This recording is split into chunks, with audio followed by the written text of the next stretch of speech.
आहान ने जिया की जगह मयूरी को मार्केटिंग डिपार्टमेंट का नया सुपरवाइजर बना दिया था। ये देखकर सब हैरान हो रहे थे, पर किसी में भी उससे सवाल करने की हिम्मत नहीं थी। अगले दिन जब मयूरी सारी फॉर्मेलिटीज पूरी कर मार्केटिंग डिपार्टमेंट पहुंची तो कामना उससे इंटर्न्स वाले काम करवा रही थी। उसने उसे जेरोक्स मशीन के आगे खड़ा कर दिया था। मयूरी ये काम भी बहुत अच्छे से कर रही थी। उसने सबको जरूरत के हिसाब से जेरोक्स करके दिए थे और उनकी रजिस्ट्री में एंट्री भी कर दी थी। इस वक्त वो इतनी बिजी थी कि उसके पास सांस लेने का भी टाइम नहीं था। मयूरी, मेरा काम हुआ कि नहीं? मयूरी, जल्दी से जेरोक्स निकाल कर दो, मुझे आगे सबमिशन करना है। सब बस जल्दी से अपना काम करवाना चाहते थे। कोई भी ये नहीं देख रहा था कि मयूरी कितनी जल्दी काम कर रही थी। उसकी सबसे अच्छी खूबी यही थी कि वो अपने आप को शांत रख सकती थी। उसने एक पल के लिए भी पैनिक नहीं किया और बहुत कामली अपना काम कर रही थी। उसने टाइम निकालकर प्रोजेक्ट फाइल्स भी पढ़ ली और दूसरी प्रोजेक्ट रिपोर्ट्स भी देखी।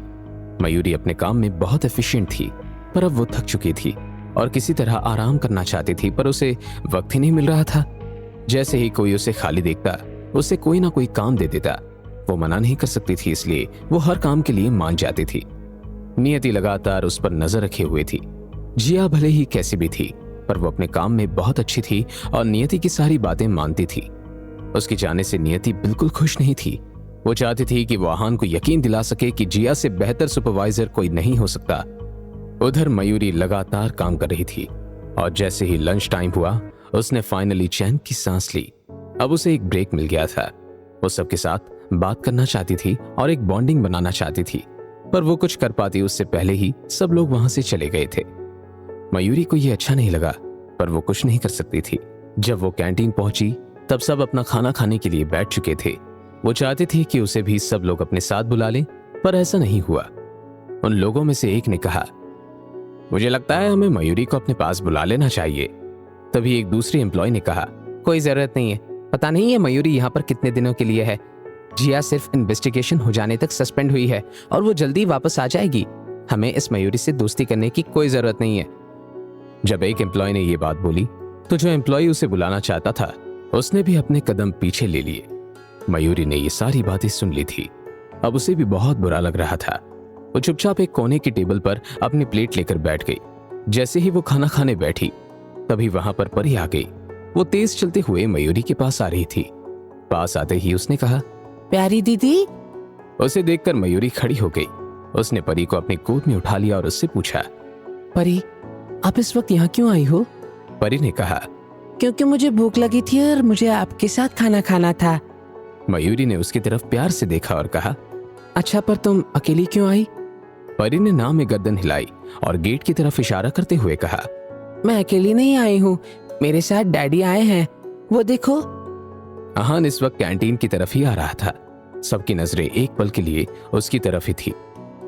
आहान आजकल कैंटीन में कुछ ज्यादा ही आने लगा था और ये बात सबको बहुत अजीब लग रही थी। सब उसे ही देख रहे थे। आहान जैसे ही कैंटीन में आया, वो मयूरी के पास गया। उसने बाकी सबकी तरफ देखते हुए कहा, आप लोगों को मेरी तरफ ध्यान देने की कोई जरूरत नहीं है, अपने लंच पर फोकस कीजिए। आहान को अपने सामने देखकर मयूरी ने कहा, मिस्टर रायजादा, आप यहाँ पर? मयूरी परी से तो मिलना चाहती थी, पर आहान को देखकर उसे बहुत गुस्सा आने लगता था। वो आहान से दूर ही रहना चाहती थी। आहान ने परी की तरफ देखा और कहा, मैं बस परी के पीछे पीछे यहाँ आ गया था। अब यहाँ आया हूं तो सोच रहा हूं कि परी के साथ ही खाना खा लूं। इतना बोलने के बाद वो उसके सामने वाली कुर्सी पर बैठ गया। परी मयूरी के साथ खाना खा रही थी, इसलिए आहान को भी उनके साथ ही बैठना था।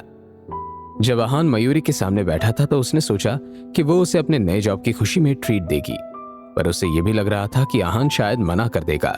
पर फिर उसने बिना हिचकिचाए हुए कहा, मिस्टर रायजादा, आपने मुझे नया जॉब दिया है, क्या मैं आपको ट्रीट दे सकती हूँ? आहान ने जवाब दिया, बिल्कुल। मयूरी ने इस जवाब की बिल्कुल उम्मीद नहीं की थी। अब आहान ने ऐसा बोल दिया था, इसलिए उसके पास उसे ट्रीट देने के अलावा कोई और ऑप्शन नहीं बचा था। वो कुछ बोल पाती उससे पहले ही आहान को देखकर जो वेटर वहां आया था उसने कहा, आहान सर, आप क्या लेंगे? आपको जो चाहिए वो बता दीजिए, मैं तुरंत बना दूंगा। आहान उसे देखकर मुस्कुराया और उसने कहा, आपके पास जो टॉप 3 बेस्ट और टेस्टी डिशेस हैं वो ले आओ। उसका पेमेंट मयूरी के मंथ एंड पर आने वाले बोनस से काट लेना। ये बात सुनकर मयूरी के तो सिर पर जैसे पहाड़ टूट गया था। वो जानती थी कि वहां की बेस्ट डिश बहुत महंगी होगी उसने तो बस ऐसे ही बोल दिया था, पर उसे नहीं पता था कि आहान मान जाएगा। अब मयूरी के पास ये एक्सेप्ट करने के अलावा कोई और ऑप्शन नहीं था। कुछ देर बाद उनकी टेबल पर 3 डिशेस आईं। उन डिशेस को देखकर मयूरी के मुंह में पानी आने लग गया था। वो आहान की प्लेट में रखा हुआ रेड सॉस पास्ता देख रही थी। वो देखने में ही इतना टेस्टी लग रहा था कि वो सोच भी नहीं सकती थी कि खाने में वो कितना टेस्टी होगा। उसे देखकर आहान ने पूछा, तुम ये खाना चाहती हो? पहले भी उन दोनों के बीच में खाने को लेकर झगड़ा हुआ था। तब आहान ने उससे खाना ले लिया था और इस बार वो उसे ऑफर कर रहा था। उस दिन का खाना काफी एवरेज था, पर आज तो उसके सामने पास्ता रखा हुआ था जो बहुत ज्यादा अच्छा लग रहा था। मयूरी के मुंह से लगातार पानी आ रहा था। वो हिचकिचा रही थी, पर जैसे ही उसने आहान से कुछ कहना चाहा, उसने देखा कि आहान ने सारा पास्ता अपनी प्लेट में ले लिया और उसे खाने भी लग गया। मयूरी उसे गुस्से में देखने लगी। उसकी ऐसी गुस्से वाली नजर देखने के बाद आहान ने कहा, यह पास्ता तुम्हारे लिए सही नहीं है, तुम अपना पराठा और सैलेड खाओ। मयूरी को बहुत गुस्सा आ रहा था। वो बस अपनी प्लेट में रखा सैलेड देख रही थी। अपने सामने इतना टेस्टी पास्ता देखकर उसका अपना खाना खाने का मन मर चुका था। इस वक्त बाकी सारे स्टाफ की नजरें भी उन दोनों पर ही थी। जिस लड़की ने मयूरी के साथ खाना खाने के लिए मना किया था, अब वही उस बात के लिए रिग्रेट कर रही थी। उसने सोचा, पता नहीं क्यों मैंने मयूरी के पास जाने के लिए मना कर दिया। अगर पहले पता होता कि आहान सर भी यहाँ आ रहे हैं तो फिर हम भी उनके साथ बैठ जाते। हाँ, हमने आहान सर के साथ लंच करने का अच्छा मौका खो दिया, और ये सब हुआ भी तो तुम्हारी बेवकूफी की वजह से। सब लोग उस एम्प्लॉय को कोसने लगे जिसने मयूरी के पास जाने से मना किया था। तभी एक दूसरे एम्प्लॉय ने कहा, और मुझे एक बात समझ नहीं आ रही, आजकल आहान सर इतना कैंटीन में क्यों आते हैं? देख नहीं रहे, वो जब आते हैं मयूरी के लिए ही आते हैं। लोग आपस में बात कर रहे थे, पर मयूरी और आहान को उनकी बातें सुनाई नहीं दे रही थी। वो बस अपना खाना खाने में बिजी थे। अचानक से आहान ने पूछा, मयूरी, तुम्हें काम करने में कोई प्रॉब्लम तो नहीं हो रही ना? तुम्हें मार्केटिंग डिपार्टमेंट का काम समझ तो आ रहा है ना? ये सुनकर मयूरी को थोड़ा अजीब लगा, क्योंकि जेरोक्स करने में क्या ही प्रॉब्लम हो सकती थी। उसके हिसाब से तो उसका काम यही था। उसने बहुत कैजुअली कहा, नहीं, कोई प्रॉब्लम नहीं है, मैं बहुत आराम से काम कर पा रही हूँ। मुझे तो ऐसा लग रहा है कि मैं ये काम करने में एक्सपर्ट ही हूँ। यह सुनकर अब आहान को अजीब लग रहा था, क्योंकि वो जानता था कि मार्केटिंग डिपार्टमेंट का काम इतना आसान नहीं था जितना मयूरी उसे बता रही थी। उसने कहा, अच्छा, फिर तो ये तुम्हारे लिए काफी अच्छा है। आहान के चेहरे के अजीब एक्सप्रेशंस देखकर मयूरी कुछ देर उसे घूरती रही। उसने सोच लिया था कि काम पर आए किसी भी नए इंसान को कुछ तो प्रॉब्लम होगी, इसलिए वो भी अपने नए काम में एडजस्ट होने के लिए टाइम लेने के लिए तैयार थी। इसके आगे दोनों ने एक दूसरे से कोई बात नहीं की और अपना खाना खाने में बिजी रहे। कुछ देर बाद परी ने अपने पेट पर हाथ रखा और कहा, मेरा हो गया, मेरा पेट बहुत भर गया, अब मुझे कुछ नहीं खाना। इतना बोलकर वो वहां से जाने लगी, पर मयूरी ने उसे रोका और कहा, बेबी, आपके चेहरे पर खाना लगा हुआ है, रुको, मुझे अच्छे से साफ करने दो। इतना बोलने के बाद मयूरी उसका चेहरा साफ करने लगी। आहान उन दोनों को बहुत प्यार से देख रहा था। सारा स्टाफ उनकी तरफ देख रहा था। उन्हें ऐसा लग रहा था जैसे ये कोई छोटी सी फैमिली थी जो एक दूसरे से बहुत प्यार करती थी। उसका मुंह साफ करने के बाद मयूरी ने कहा, अब मेरी प्रिंसेस तैयार है, अब तुम्हारी ड्रेसिंग चेंज करने का टाइम हो गया है, चलो मैं चेंज कर देती हूँ। परी ने कहा, ओके प्यारी दीदी। इसके बाद उसने आहान की तरफ देखा और कहा, डैडी, आप भी हमारे साथ चलो। आहान ने मयूरी से कहा, परी की ड्रेसिंग मेरे केबिन में चेंज कर दो। मयूरी ने जवाब दिया, ओके। शनाया ज्वेलर्स का चैट ग्रुप एक बार फिर एक्टिव हो गया था और उसमें उन तीनों के फोटोज सर्कुलेट होना शुरू हो गए थे। आहान अपने केबिन में अपनी चेयर पर बैठा था और कुछ डॉक्यूमेंट्स देख रहा था। परी और मयूरी सोफे पर बैठी थी। मयूरी उसकी ड्रेसिंग चेंज कर रही थी। बीच बीच में वो आहान की तरफ तिरछी नजर से देख रही थी। आहान अपने काम में खोया हुआ था और बहुत ही इंटेंस लग रहा था। उसकी ये क्वालिटी मयूरी को बहुत अट्रैक्टिव लग रही थी। अचानक से परी ने कहा, प्यारी दीदी, मेरे डैडी बहुत हैंडसम और स्मार्ट है ना, वो आपको कैसे लगते हैं? उसकी ये बात सुनकर मयूरी हड़बड़ा गई। उसे चुप करने के लिए उसने परी के मुंह पर हाथ रख दिया। उसने परी की तरफ देखा और कहा, हैंडसम और स्मार्ट का तो पता नहीं, पर खड़ूस जरूर है। मेरा बस चले तो मैं कभी इनका चेहरा भी ना देखूं। मयूरी के मुंह से ये बात निकल गई थी और अब वो बहुत पैनिक करने लगी। आहान उनके साथ उसी रूम में था और उसने आहान के बारे में ऐसी बात बोल दी थी। जब उसने एक बार फिर तिरछी नजर से चेयर की तरफ देखा तो आहान वहां नहीं था। वो अपने डॉक्यूमेंट्स छोड़कर उसके सामने खड़ा हो गया था और उसे अपनी बड़ी बड़ी आंखों से देख रहा था। मयूरी ने आहान के अगेंस्ट ये बात बोली थी, अब वो अपने आप को कैसे बचाएगी? जानने के लिए सुनते रहिए Secret Amirzada only on Pocket FM. Mayuri अपने काम में बहुत बिजी हो गई थी। उसे लंच के टाइम जाकर ब्रेक मिला। जब वो कैंटीन में गई तो आहान और परी भी वहां आ गए। उन्हें साथ में लंच करते देखकर बाकी एम्प्लॉयज को बहुत जलन हो रही थी। लंच के बाद जब वो परी के ड्रेसिंग कर रहे थे तब उसने आहान के लिए गलत बोल दिया और वो उसके पास आकर खड़ा हो गया। अब मयूरी बहुत पैनिक करने लगी थी। उसे समझ नहीं आ रहा था कि वो इस सिचुएशन से कैसे डील करेगी। उसने आहान, जो उसका बॉस भी था, उसके सामने ही उसे खड़ूस बोल दिया था। उसके चेहरे का रंग सफेद पड़ गया था। मयूरी को कुछ समझ नहीं आ रहा था। ऐसे सिचुएशन में जो बात उसके मुंह से सबसे पहले निकली वो ये थी कि मिस्टर रायजादा, आप मुझे मेरा बोनस देंगे ना? ये बात बोलते ही मयूरी को एहसास हो गया कि उसे ऐसा नहीं बोलना चाहिए था। एक तो उसने आहान को खड़ूस बोला और ऊपर से उससे बोनस मांग रही थी।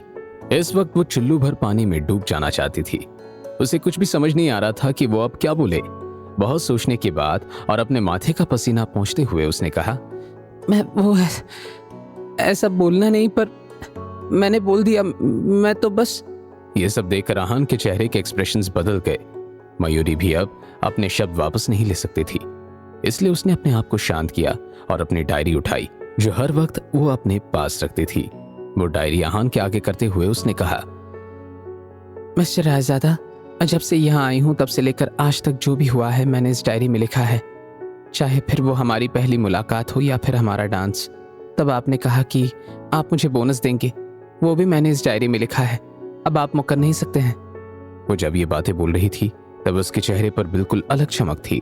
आहान समझ नहीं पा रहा था कि कोई सिर्फ थोड़े से बोनस से इतना खुश कैसे हो सकता है। उसने मयूरी को देखा और कहा, तुम्हें लगता है कि मैं तुम्हारे पैसे खा जाऊंगा? ये बात सुनकर मयूरी बहुत एम्बैरेस हो गई। उसने कहा, नहीं नहीं मिस्टर रायजादा, मेरे कहने का वो मतलब नहीं था। आप इतने केपेबल और रिच हैं तो आप मेरे पैसे क्यों खाएंगे? मैं तो बस मयूरी की बोलती बिल्कुल बंद हो गई थी। उसके ऊपर इस वक्त कर्जा था और उसे अपने सारे बिल चुकाने थे, इसलिए उसे पैसों के अलावा और कुछ नहीं दिखाई दे रहा था। वो कुछ भी करके अपने पैसे चाहती थी। आहान ने उसकी तरफ टेढ़ी नजरों से देखा और कहा, मैं एचआर डिपार्टमेंट को इन्फॉर्म कर दूंगा और तुम्हें अपना बोनस जल्दी मिल जाएगा। आहान की ये बात सुनकर मयूरी बहुत खुश हो गई। उसने आहान की तरफ देखते हुए कहा, थैंक यू मिस्टर रायजादा। आहान ने इस बारे में कुछ नहीं कहा, बस टॉपिक चेंज करते हुए कहा, अब हम खड़ूस वाले टॉपिक पर बात करते हैं। ये सुनकर तो जैसे मयूरी के पैरों तले जमीन ही खिसक गई। उसने नहीं सोचा था कि आहान इस टॉपिक को वापस लेकर आएगा। उसने मन में सोचा, ए डोबी, ये वाइडो तो उस टॉपिक के बारे में भूला ही नहीं है। अब तो क्या करेगी? कुछ भी बोलती रहती है। पता नहीं क्या होगा तेरा। अच्छी भली नौकरी से हाथ धोकर ही मानेगी।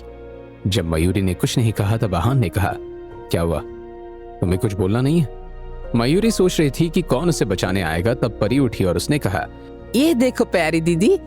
ड्रेसिंग के बाद मयूरी ने उसे ड्राइंग का सामान दे दिया था और इस वक्त परी ने अपनी ड्राइंग पूरी कर ली थी। मयूरी ने धीरे से कहा, मेरी प्यारी बच्ची, मुझे बचा लिया इसने। बच्चे सच में भगवान का रूप होते हैं। उसने तुरंत परी के हाथ से ड्राइंग ले ली और उसे देखने लगी। उसने पूछा, परी, तुमने ये क्या बनाया है? तुम, मैं और एक खंबा? परी ने कहा, हाँ, इसमें आप हो, मैं हूँ और डैडी है। परी की ड्राइंग में साफ नजर आ रहा था कि उसने दो लड़कियां बनाई थी जिन्होंने स्कर्ट पहनी हुई थी। एक बड़ी लड़की थी और एक छोटी थी। उनके साथ ही एक खंबे जैसा आदमी था। मयूरी ने उसे खंबा ही समझ लिया था। जब परी ने कहा वो डैडी हैं, तो मयूरी को लगा आज तो तेरी शामत आनी पक्का छे। वो ना चाहते हुए भी हर बार ऐसा कुछ बोलती रहती थी जो आहान के अगेंस्ट था। इस बार फिर उसने ऐसा ही किया था, पर इस बार वो घबराई नहीं और उसने तुरंत आहान को ड्राइंग देते हुए कहा, देखिए परी ने कितनी अच्छी ड्राइंग बनाई है। कितनी टैलेंटेड है आपकी बेटी। मैंने इतनी छोटी बच्ची को ऐसे ड्रॉ करते पहले कभी नहीं देखा। ड्राइंग देखने के बाद आहान को परी पर प्यार तो आ रहा था, पर उसे मयूरी पर गुस्सा भी आ रहा था। उसने पहले उसे खड़ूस कहा था और फिर खंबा। उसने ड्राइंग देखते हुए कहा, तो तुम्हें मैं खंबे जैसा लगता हूं? यह सुनकर मयूरी परेशान हो गई और उसने कुछ ज्यादा नहीं कहा। उसने बस इतना कहा, मिस्टर रायजादा आप ये ड्राइंग देखिए, मुझे अभी याद आया कि मार्केटिंग डिपार्टमेंट में मुझे बहुत जरूरी काम है। इतना कहने के बाद उसने पीछे मुड़कर भी नहीं देखा और वहां से भाग गई। कुछ देर बाद वहां पर वर्धन और रिया आए। आहान ने उन्हें मयूरी के बारे में इंफॉर्मेशन निकालने के लिए बोला था। जैसे ही उसने उन दोनों को देखा उसने कहा, कुछ पता चला? इस पर वर्धन ने कहा, पता तो चला है पर मयूरी के बारे में नहीं। मयूरी के बारे में पुरानी कोई भी इंफॉर्मेशन नहीं है। 20 साल तक की उम्र में उसके साथ क्या हुआ, उसकी पढ़ाई, उसका घर परिवार, उसकी कोई इंफॉर्मेशन नहीं पता चल पाई है। यह सुनकर आहान ने कहा, तो फिर तुम यहां क्यों आए हो? अगर उसके बारे में कुछ पता नहीं है तो फिर तुम मुझे क्या बताओगे? वर्धन ने कहा, उसके बारे में नहीं पर उससे जुड़े एक इंसान के बारे में पता चला है, मयूरी की दोस्त सुजल। हमने उसके बारे में सब पता करने की कोशिश की। आहान ने देखा कि परी अब भी रूम में ही थी। उसने वर्धन को चुप किया और रिया से कहा, रिया इसे लॉन्च में ले जाओ। आहान परी के सामने ऐसी कोई बात नहीं करना चाहता था। उसके ऑर्डर्स के बाद रिया परी को वहां से ले गई। उसके जाने के बाद आहान ने अपने सिर पर हाथ रखा और फिर कुछ सोचने लगा। सुजल। वर्धन ने उसे वो फाइल पकड़ा दी।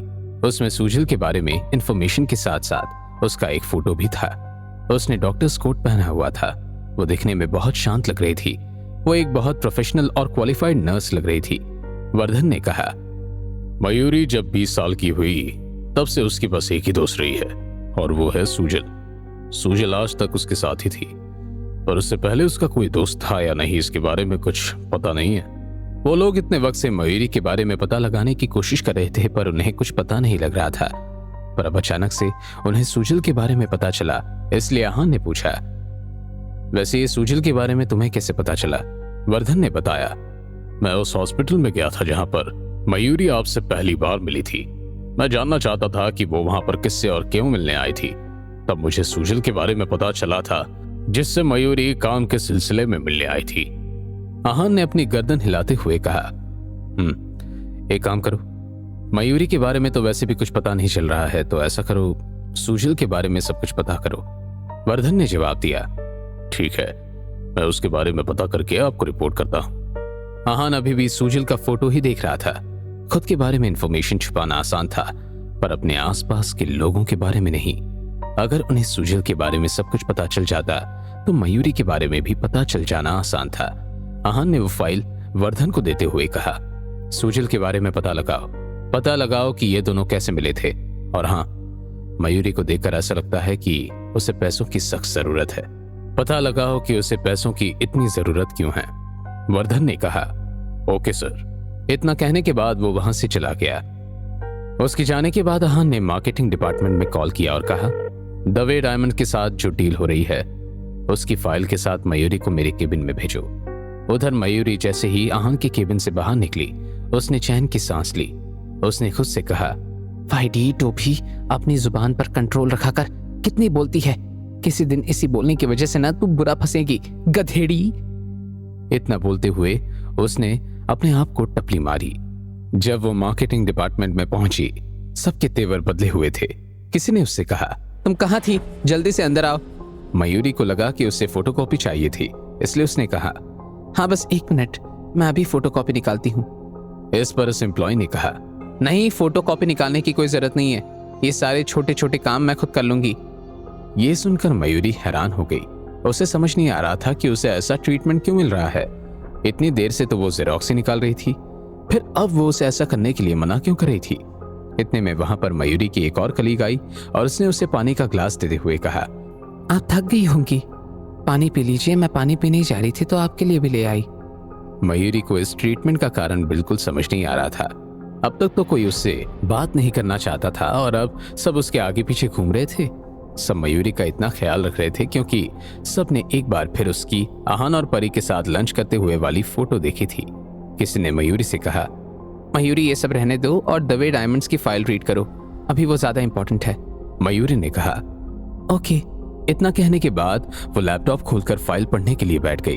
तभी वहां पर कामना आई और उसने कहा, मयूरी ये फाइल ले जाकर आहान सर को दे आओ, उन्होंने दवे डायमंड्स की फाइल तुम्हारे हाथों मंगवाई है। ये सुनकर मयूरी की आंखें बड़ी हो गई। वो अभी तो वहां से किसी तरह बचकर निकली थी, तो फिर अब वहां पर कैसे जा सकती थी। उसने कहा, ये आप ही उन्हें दे आइए ना। कामना ने कहा, आहान सर ने नाम लेकर तुम्हें बुलाया है, फिर मैं कैसे जा सकती हूँ? इसमें कौन सी बड़ी बात है, बस ये फाइल लेकर जाकर आहान सर को देकर ही तो आनी है। जाओ अभी ये सर को दे आओ। उसने एक बार फिर कामना को मनाने की कोशिश की, पर कामना नहीं मानी और फाइल मयूरी को ही देने जाना पड़ा। मयूरी बहुत मुश्किल से वहां से निकली थी और अब फिर से वो वहां पर नहीं जाना चाहती थी। रास्ते में वो कोई बहाना ढूंढ रही थी ताकि उसे आहान का सामना ना करना पड़े, पर उसे कोई बहाना समझ नहीं आ रहा था। क्या मयूरी आहान के सामने ना जाने का कोई बहाना ढूंढ पाएगी या फिर कोई नई मुसीबत में पड़ जाएगी? जानने के लिए सुनते रहिए Secret Amirzada only on Pocket FM. Aahan को मयूरी की दोस्त सुजल के बारे में पता चला था। वहीं जब मयूरी मार्केटिंग डिपार्टमेंट में आई तो सब उसके आगे पीछे घूम रहे थे। तभी कामना ने आकर उसे एक फाइल दी और उसे आहान को देकर आने के लिए कहा। यह सुनकर वो बहुत परेशान हो गई।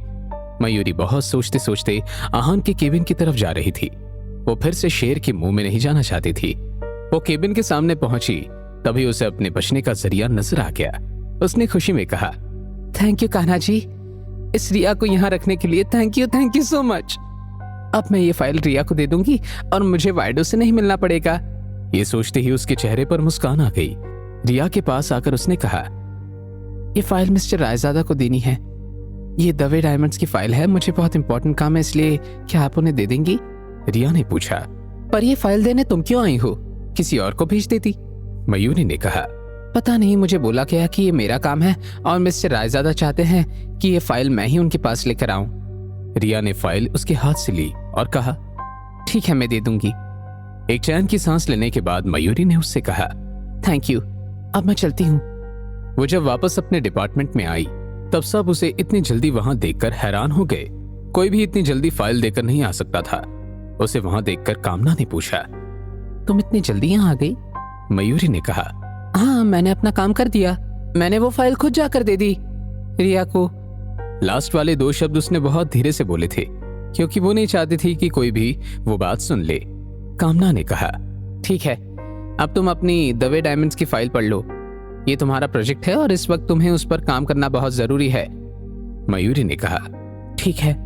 इसके बाद वो अपना लैपटॉप खोलकर बैठ गई और फाइल को पढ़ने लगी और वो साथ के नोट्स भी बना रही थी। उधर आहान इस वक्त परी के साथ बिजी था। वो उसके साथ खेल रहा था। अभी उसकी कोई मीटिंग नहीं थी और ना ही कोई इंपॉर्टेंट कॉल था, इसलिए ये टाइम वो अपनी बेटी को दे सकता था। आहान और परी का रिश्ता अब निखर रहा था। आहान को उसके साथ अटैचमेंट फील होने लगा था। वो उसे अपनी बेटी मानने लगा था, पर अब भी वो उसकी माँ के बारे में कुछ नहीं जानता था। खेलते खेलते परी ने कहा, डैडी, प्यारी दीदी कहाँ हैं? आहान ने जवाब दिया, वो अभी अपने काम में बिजी हैं। तुम्हें उनकी याद आ रही है? परी ने कहा, हाँ, मैं उन्हें बहुत मिस कर रही हूँ। आपको भी उनकी याद आ रही है ना? ये सुनकर आहान हैरान हो गया और उसने कहा, नहीं, मुझे उसकी याद क्यों आएगी? उसने ये बात बोल तो दी थी, पर कहीं ना कहीं वो उसके बारे में ही सोच रहा था। परी बहुत मासूमियत से उसे देखने लगी। उसकी मासूम आंखें देखकर आहान को मयूरी की याद आ गई। उधर मयूरी बहुत मेहनत से अपना काम कर रही थी। इस वक्त नियति अपने केबिन में उससे काम करते हुए देख रही थी। ये सब देखकर उसे बहुत गुस्सा आ रहा था। उसने मयूरी को इंटर्न्स वाले काम इसलिए दिए थे ताकि वो काम करके परेशान हो जाए और आहान को कंप्लेंट कर दे। नियति जानती थी कि अगर मयूरी आहान को कंप्लेंट करेगी तो नियति बोल सकेगी कि जिया ने कभी किसी काम को लेकर कंप्लेंट या नानुकुर नहीं की थी। इससे जिया के नंबर बढ़ जाते, पर इस वक्त वहां पर ऐसा कुछ नहीं हो रहा था। अभी तो सिर्फ आधा दिन ही बीता था और नियति का सारा प्लान उल्टा पड़ गया था। सिर्फ एक फोटो की वजह से मयूरी के लिए सबका लहजा बदल गया था। नियति ने मन में सोचा, अगर ऐसा ही चलता रहा तो ये मयूरी एक दिन इस कंपनी की मालकिन बन जाएगी। पता नहीं इन दोनों के बीच में ऐसा क्या रिश्ता है। जैसे जैसे नियति इसके बारे में सोच रही थी, उसका गुस्सा बढ़ता ही जा रहा था। गुस्से में उसने अपने हाथ में कॉफी का मग जमीन पर गिरा दिया और गुस्से में लाल हो गई। उसने गुस्से में कहा, मयूरी, आई हेट यू। इतने में उसके केबिन में कामना आई। कामना के हाथ में एक फाइल थी। जमीन पर टूटा हुआ मग और बिखरी हुई कॉफी को देखकर उसके मन में बहुत सारे सवाल आ रहे थे। कामना को अंदर आती देखकर नियति ने कहा, दरअसल मेरे हाथ से मग छूट गया था, तुम अंदर आकर बैठो, मैं अभी ये सब क्लीन करवाती हूँ। कामना उसके सामने वाली चेयर पर बैठ गई और उसके सब कुछ क्लीन करवाने का इंतजार करने लगी। जब केबिन साफ हो गया तब नियति ने अपनी चेयर पर बैठते हुए पूछा, क्या बात है? कामना ने कहा, ये दवे डायमंड्स की फाइल है। वो लोग चाहते हैं कि प्रमोशन के लिए कोई सेलिब्रिटी आए। ये सुन नियति ने कहा, क्या उन्होंने कोई सजेशन दिया है? कामना ने कहा, हाँ, फाइल में एक नाम है। इतना कहते हुए उसने फाइल नियति को दे दी। वो नाम देखकर नियति की आंखें बड़ी हो गई। उसने कहा, ये मैटर पहले जिया हैंडल कर रही थी और अब उसका सारा काम मयूरी कर रही है। कामना समझ गई कि वो क्या कहना चाहती थी, इसलिए उसने कहा, ठीक है, मैं मयूरी से कहती हूँ कि वो इस डील को फाइनल करे। इतना कहने के बाद वो वहां से चली गई। मयूरी इस वक्त फाइल पढ़ने में और अपने नोट्स बनाने में बिजी थी। कामना उसके पास आई और उससे कहा, मयूरी, ये छोड़ो, मेरे पास तुम्हारे लिए ज्यादा जरूरी काम है। मयूरी ने तुरंत उनकी तरफ देखा और कहा, क्या काम है? कामना ने कहा, दवे डायमंड्स चाहता है कि प्रमोशन के लिए कोई सेलिब्रिटी फेस हो। उनके दिमाग में एक नाम है जो इस फाइल में मेंशन्ड है। तुम्हें उनके मैनेजर से बात करके ये डील फाइनल करनी है। ये रही फाइल, इसमें सब कुछ लिखा हुआ है। कामना ने फाइल मयूरी को दे दी। मयूरी ने फाइल देखी और कहा, सुहाना? ये नाम सुनकर सबका ध्यान उन दोनों की तरफ आ गया था। वो लोग भी आपस में बात करने लग गए थे। वो लोग क्या बात कर रहे थे ये किसी को सुनाई नहीं दे रहा था। कामना ने कहा, हाँ, इनके मैनेजर से बात कर लो और डील फाइनल करके मुझे बताओ। इस पर मयूरी ने स्माइल करते हुए कहा, ठीक है, मैं अपनी पूरी कोशिश करूंगी कि वो मान जाएं। मयूरी को सेलिब्रिटीज और उनके नखरों के बारे में ज्यादा नहीं पता था। उसे लगा कि ये काम बहुत आसान होगा, पर जहां इस वक्त बातें हो रही थी वहां पर मयूरी के ये काम एक्सेप्ट करने के बाद शांति हो गई थी।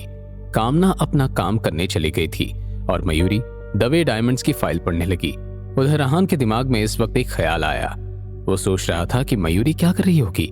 उसे समझ नहीं आया कि उसके दिमाग में ख्याल क्यों आया था। परी इस वक्त उसकी गोद में सोई हुई थी। इस वक्त रहान एक बहुत ही सिंपल जिंदगी जी रहा था। उसके आसपास कोई लड़ाई नहीं थी। वो शिमला मनाली से बहुत दूर आ गया था। अब उसका सारा ध्यान अपने बिजनेस पर था। एक तरह से वो बहुत पीसफुल लाइफ जी रहा था और इसी लाइफ के लिए वो शुक्रगुजार भी था। पूरा डॉक्यूमेंट पढ़ने के बाद मयूरी को एक ब्रेक चाहिए था, इसलिए जैसे ही वो कॉफी के लिए पैंट्री जाने लगी, सबने फिर से उसके बारे में बात करना शुरू कर दिया। मयूरी को ये काम एक्सेप्ट नहीं करना चाहिए था। सुहाना कैसी है ये सब लोग जानते हैं। पता नहीं वो ये कर पाएगी या नहीं। सुहाना के नखरों से तो सब लोग वाकिफ हैं, पर फिर पता नहीं मयूरी ने ये काम अपने ऊपर क्यों ले लिया। अब अगर वो सुहाना को ऑन बोर्ड नहीं ले आ पाई तो उसके लिए अच्छा नहीं होगा।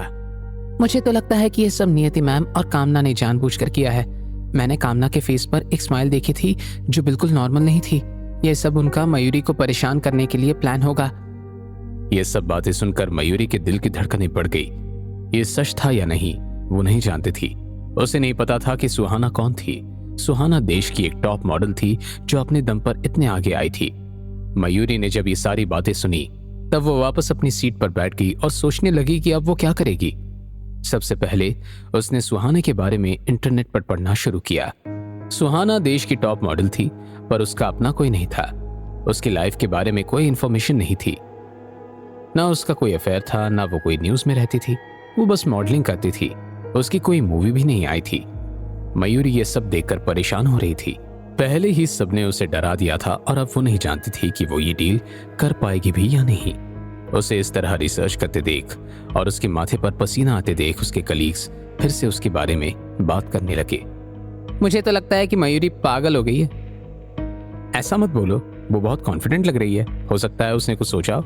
ये सारी बातें मयूरी को बहुत डरा रही थी। पहले ही यहान उससे बहुत चिढ़ता था और अब अगर उसने इस डील में कोई गड़बड़ कर दी तो उसके लिए बिल्कुल अच्छा नहीं होगा। उधर रहान अपने केबिन में बैठा था और वर्धन और बाबू भाई से आने वाली डील्स के बारे में बात कर रहा था। वो दोनों ऐसे लोग थे जिन्हें कंपनी के बारे में और होने वाली डील्स के बारे में लगभग कुछ मालूम होता था। वर्धन ने कहा, आहान सर, दवे डायमंड्स के साथ होने वाली हमारी डील बहुत इंपॉर्टेंट है। इस डील से हमें एक बहुत अच्छा एक्सपोजर मिलेगा। अगर ब्रांड प्रमोशन और स्टार्टिंग सही रही तो हमारी कंपनी को बहुत फायदा होगा। आहान ने पूछा, मैंने दवे डायमंड्स के पुराने रिकॉर्ड्स देखे हैं। वो अपना काम काफी अच्छे से करते हैं। बाबू भाई, हमारी पिछले महीने की सेल्स कैसी रही है? बाबू भाई ने कहा, हमारी पिछले महीने की सेल्स काफी अच्छी रही है आहान भाई, और मुंबई की ब्रांच से भी हमें बहुत मदद मिली है। अगर फिलहाल मार्केट की सिचुएशन देखें तो ऐसा कोई नहीं है जो हमें बीट कर सके। अहान ये सुनकर बहुत खुश हो गया था। उसने अपना बिजनेस खड़ा करने में बहुत मेहनत की थी। इस बिजनेस से वो अब तक शनाया से जुड़ा हुआ था। उधर मयूरी की परेशानी खत्म होने का नाम ही नहीं ले रही थी। वो जैसे जैसे सुहाना के बारे में पढ़ रही थी, उसके दिल की धड़कनें बढ़ती जा रही थी। उसके फैंस उसके लिए पागल थे। वो उससे बेहिसाब मोहब्बत करते थे। अगर वो इस डील के लिए मान जाती तो उनका बहुत फायदा होता, पर उसके नखरे देखते हुए ये काम बहुत मुश्किल लग रहा था। मयूरी ने मन में सोचा, हे कान्हा जी, मैं कहाँ फंस गई। ये सुहाना तो काफी नकचड़ी लग रही है, मैं इसे कैसे मना पाऊंगी। पर अगर मैंने इसे नहीं मनाया तो फिर वो वाइडो मेरी जान ले लेगा। मयूरी, कुछ तो करना पड़ेगा। तो ऐसे ही वाइडो से हार तो नहीं मान सकती है ना। मयूरी ये सब सोच रही थी, तभी उसका फोन बजने लगा। उसने जल्दी से अपना फोन उठाया और फोन उठाते ही वो बोली, शुक्र है तुमने फोन कर लिया, मुझे तुमसे मिलना है, बहुत जरूरी काम है। मयूरी के पास किसका कॉल आया था और वो किससे किसी जरूरी काम से मिलना चाहती थी, जानने के लिए सुनते रहिए Secret Amirzada only on Pocket FM. Kamna ने मयूरी से सेलिब्रिटी फेस सुहाना के साथ अपॉइंटमेंट फिक्स करने को कहा था, पर मयूरी ने जैसे जैसे उसके बारे में पढ़ा, उसकी टेंशन बढ़ती जा रही थी। तभी उसका फोन बजने लगा। स्क्रीन पर सुजल का नाम देखकर उसने तुरंत कॉल उठाया और बोली, हेलो, फाइनली तूने मुझे कॉल कर ही लिया, वरना मुझे तो लगा था कि तेरे पास मुझसे बात करने का भी टाइम नहीं है। अच्छा सुन, मुझे तुझे कुछ बहुत ही इंपॉर्टेंट बात बतानी है, क्या तू मुझसे मिल सकती है? उसकी बात सुन सुजल ने बहुत ही शांत आवाज में उससे कहा, एक्चुअली मुझे दूसरे यूनिट में ट्रांसफर कर दिया गया था और मैं काफी दिनों से सर्जरी में बिजी थी। आज जाकर कहीं फ्री हुई हूँ, पर आज हम डिनर कर सकते हैं। ये सुन मयूरी ने तुरंत कहा, ओके, मैं तुझसे काम के बाद मिलती हूँ। वो सुजल से कहाँ मिलेगी, वो जगह डिसाइड कर लेने के बाद उसने फोन रख दिया। उसके बाद वो फिर से इंटरनेट पर सुहाना के बारे में बाकी इंफॉर्मेशन पढ़ने लगी, पर जैसे जैसे वो उसके बारे में पढ़ रही थी, उसके चेहरे से स्माइल गायब होते जा रही थी। कामना ने उसे जो इंफॉर्मेशन दी थी, उसे देखने के बाद उसने सुहाना के मैनेजर को कॉल लगा दिया। हालांकि जब सुहाना के मैनेजर को यह पता चला कि मयूरी ने उसे क्यों कॉल किया है, तो उसने तुरंत ये कहकर कॉल कट कर दिया कि सुहाना इन चीजों में इंटरेस्टेड नहीं है। मयूरी ने उसे फिर से कॉल करने की कोशिश की, पर कॉल नहीं लगा। ये देखकर मयूरी अपनी सारी रिसर्च की हुई इंफॉर्मेशन को लेकर कामना के पास गई, ताकि वो इस बारे में सब कुछ क्लियर कर सके। पर उसने मयूरी से साफ साफ कह दिया, मयूरी, इन सब में मैं तुम्हारी कोई हेल्प नहीं कर सकती, तुम्हें ही अब इन सब का सॉल्यूशन निकालना होगा। और हाँ, सुहाना का पर्सनल नंबर किसके पास नहीं है, इसलिए उसकी मैनेजर के थ्रू ही तुम्हें अपनी बात उस तक पहुंचानी होगी। उसकी बात सुनकर वो फिर से अपने डेस्क पर आकर बैठ गई। ऑफिस से जाने का टाइम हो चुका था, पर मयूरी अब भी अपने डेस्क पर बैठी किसी सोच में गुम थी। उसे इस तरह बैठकर वहां से जाते हुए उसके एक कॉलीग ने उससे कहा, तुम्हें घर नहीं जाना मयूरी? उसकी बात सुनकर वो अपनी सोच से बाहर आई। तभी उसे कुछ याद आया और उसने खुद को टपली मारते हुए खुद से कहा, आज तो सच में मैं बावली हो गई हूँ। मैं तो ये भूल ही गई कि मुझे सुजल से मिलने जाना है। इतना सोचकर उसने जल्दी से अपना बैग उठाया और अपने उस कलीग को बाय कहकर बिल्डिंग से निकल गई। बाहर आते ही उसने एक टैक्सी रुकवाई और एक छोटे से रेस्टोरेंट का एड्रेस देते हुए उसे चलने को कहा। जैसे ही वो वहां पहुंची, सुजल रेस्टोरेंट के बाहर ही खड़ी थी। उसे देखकर वो जल्दी से उसकी तरफ चली गई। उसके पास पहुंचते ही उसने सुजल को टाइटली हक कर लिया और उसे किस करते हुए बोली, हो थाने बहुत मिस करी हो सुजल। मैंने कितनी बार कॉल ट्राई किया तेरा, पर तूने मेरा कॉल ही नहीं उठाया। मुझे तुझ पर बहुत गुस्सा आ रहा है। तू मेरे साथ ऐसे कैसे कर सकती है? एक तो तू ही है मेरी बेस्ट फ्रेंड, पर तू भी। मयूरी के इतने एक्साइटेड रिएक्शन के बाद भी सुजल का रिएक्शन काफी सिंपल और शांत था। उसने अपने बैग से एक टिश्यू पेपर निकाला और अपने चेहरे को पोंछते हुए उससे बोली, इंसान के सलाइवा में करीब करीब 600 तरह के बैक्टीरिया होते हैं और इस तरह किस करने पर वो दूसरे इंसान को बीमार भी कर सकते हैं। सुजल जहां देखो वहां अपना डॉक्टर वाला ज्ञान स्टार्ट कर देती थी और बस बोलती ही जाती थी। हालांकि वो डॉक्टर नहीं थी, पर उससे कम भी नहीं थी। अक्सर उसकी बातों से सामने खड़ा इंसान बोर होने लगता था। ये तो मयूरी में थोड़ा पेशेंस था जो वो उसे इतना सहन कर लेती थी, पर अब तो मयूरी भी उसकी बातें को सुनकर बोर हो गई थी। उसे उबासी आने लग गई थी। तभी उसने सुजल को बीच में ही रोकते हुए उससे कहा, अच्छा बाबा, ठीक है, अब हम अंदर चलकर कुछ खाएं। जिस रेस्टोरेंट में वो लोग आए थे वो जगह काफी सिंपल और शांत थी और उसे डिनर के लिए सुजल ने ही चूज किया था। सुजल को शांत रहना पसंद था। कभी कभी तो जब वो मयूरी के साथ होती थी तो मयूरी उसे कुछ भी बोलने का मौका ही नहीं देती थी और सारे वक्त खुद ही कुछ ना कुछ बोलती रहती थी और सूजल को भी उसकी कभी ना रुकने वाली बातों को सुनना पड़ता था। सूजल थोड़ा कम बोलती थी, इस वजह से बाकी लोगों को लगता था कि वो एक बहुत ही खड़ूस और इगोइस्टिक पर्सन है, पर सिर्फ मयूरी ही ये बात जानती थी कि वो दुनिया की बेस्ट नर्स और एक बहुत ही अच्छी इंसान भी है। तभी सूजल ने वेटर को बुलाकर ऑर्डर दिया, 2 प्लेट नूडल्स, 1 कॉफी, 1 ग्लास दूध और 1 प्लेट सलाद। वो ऑर्डर देने के बाद मेन्यू कार्ड को बंद करने ही वाली थी वो कि तभी मयूरी ने उसके कंधे पर हाथ रखते हुए उससे कहा, दूध? सीरियसली? फिर उसने गुस्से भरे एक्सप्रेशंस के साथ आके कहा, अब तो मैं बड़ी हो चुकी हूँ, मुझे कॉफी चलेगी। उसकी बात सुनकर सूजल ने वेटर की तरफ देखते हुए कहा, इसके लिए लेमन जूस ले आना। फिर वो मयूरी को समझाते हुए बोली, तुम्हारे लिए अभी ज्यादा कॉफी पीना ठीक ठाक नहीं है, तुम अभी अभी ठीक हुई हो, ये कॉफी तुम्हें नुकसान पहुंचा सकती है। उसकी बात सुन मयूरी अपना मुंह बनाते हुए खुद से बड़बड़ाते हुए कहने लगी, ये गधेड़ी फिर से शुरू हो गई। फिर उसने बेचारा सा मुंह बनाया और वेटर की तरफ देखते हुए बोली, आप मेरे लिए लेमन जूस ले आइए, थैंक यू। सूजल हमेशा शांत रहती थी, उसके मुंह से कभी कोई बात निकलती थी तो वो बस हेल्थ से रिलेटेड होती थी। वो पानी पीते हुए मयूरी से बोली, क्या हुआ, तूने आज मुझे मिलने क्यों बुलाया और तुझे मुझे क्या इंपॉर्टेंट बताना था? जैसे ही मयूरी ने उसकी बात सुनी वो तुरंत अपने बैग में कुछ ढूंढने लगी। अगले ही पल उसने अपने बैग से एक एनवेलप निकालकर उसे देते हुए कहा, ये मेरे इस मंथ की सैलरी और बोनस है। सूजल ने उसमें से कुछ पैसे लिए और बाकी वापस लौटा दिए। मयूरी कुछ बोलती उससे पहले ही सूजल ने उसे चुप करा दिया। दरअसल ऑफिस में आहान के कहते ही मयूरी को उसका बोनस और सैलरी दोनों मिल चुके थे और सैलरी मिलते ही मयूरी सूजल से मिलने चली आई। पैसे देने के बाद मयूरी ने उससे कहा, ओ हाँ, मुझे तुम्हें एक और बात बतानी थी। मिस्टर रायजादा को लगता है कि मैं बहुत टैलेंटेड हूँ, इसलिए उन्होंने मुझे शनाया ज्वेलर्स के मार्केटिंग डिपार्टमेंट में जॉब दे दी और सुपरवाइजर की जगह लेने को कहा। हालांकि परी अभी तक पूरी तरह से ठीक नहीं हुई है, इसलिए मैं अपने फ्री टाइम में उसका भी ध्यान रखती हूँ। मयूरी ऐसे सब कुछ बता रही थी जैसे एक टीनेज लड़की अपनी बेस्ट फ्रेंड से बहुत दिनों बाद मिलने पर उसे सारी बातें बताती हो। वहीं सूजल भी बिना कुछ कहे बस उसकी बात सुनती जा रही थी। अभी तक उनका ऑर्डर किया हुआ खाना भी वहां आ चुका था और वो खाते खाते भी बोल रही थी, सूजल, क्या तुमने मॉडल सुहाना के बारे में सुना है? पहले शनाया ज्वेलर्स और दवे डायमंड्स की हाई रेपुटेशन को देखते हुए मयूरी को लग रहा था कि किसी भी मॉडल को उनकी पब्लिसिटी के लिए सिलेक्ट करना बहुत इजी होगा और मॉडल भी काम करने के लिए आसानी से मान जाएगी। पर यह बात इतनी भी सिंपल नहीं थी, क्योंकि सुहाना के मैनेजर से बात करने के बाद मयूरी को इतना तो समझ आ गया था कि वो ना तो उसे सुहाना से अकेले में मिलने देगी और ना ही उससे बात करने देगी। दरअसल जब मयूरी ने सुहाना के मैनेजर को कॉल किया था, बिना उसकी बात पूरी सुने, उसके बस इतना कहने पर ही कि वो उनसे प्रमोशन के सिलसिले में बात करना चाहती है, उसने कॉल कट कर दिया था। उसके ऐसे रिएक्शन पर मयूरी को तो उससे ये सवाल पूछने पर काफी स्टूपिड फील होने लगा था। यही सब सोचते हुए वो बोलती जा रही थी। वहीं सूजल का ध्यान तो हॉस्पिटल और पेशेंट्स के अलावा और किसी चीज पर होता ही नहीं था। ना ही वो कभी एंटरटेनमेंट न्यूज को फॉलो करती थी। पर मयूरी की बातें सुन उसने अपना कॉफी का कप उठाते हुए कहा, क्या तुम उस फीमेल मॉडल की बात कर रही हो जिसने इंडस्ट्री में कदम रखते ही बहुत सारी पॉपुलैरिटी हासिल कर ली? उसकी बातें सुन मयूरी के उदास चेहरे पर एक होप नजर आने लगी। उसने कहा, तुम जानती हो उसे? उसकी बात सुन सूजल टेबल पर आगे की ओर झुकी और उसने कहा, ऐसे जानती तो नहीं हूं, पर हॉस्पिटल का बहुत सारा मेल स्टाफ उसका फैन है। मैंने उन लोगों को उस मॉडल के बारे में काफी बात करते हुए सुना है।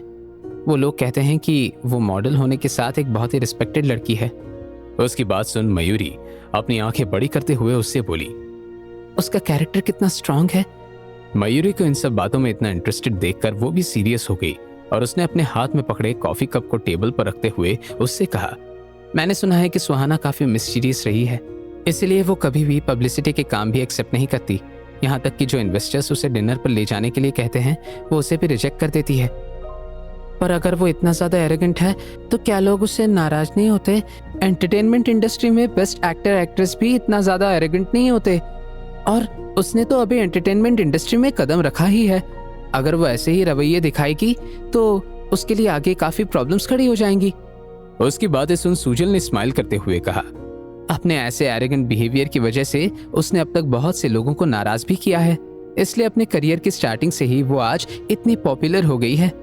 इंडस्ट्री के कुछ लोग तो उसके नखरों से बहुत ज्यादा तंग आ गए हैं, इसलिए उनमें से कुछ लोगों ने उसे डिनर पर ले जाने की बात भी कही थी ताकि वो उनकी पब्लिसिटी के लिए हाँ कर दे। पर तुझे पता है, जिस इंसान ने उसे डिनर के लिए मनाया था, उसका सुहाना को डिनर पर लेकर आने का इंटेंशन पब्लिसिटी डील नहीं थी, बल्कि उसकी गलत नजरें सुहाना पर थी।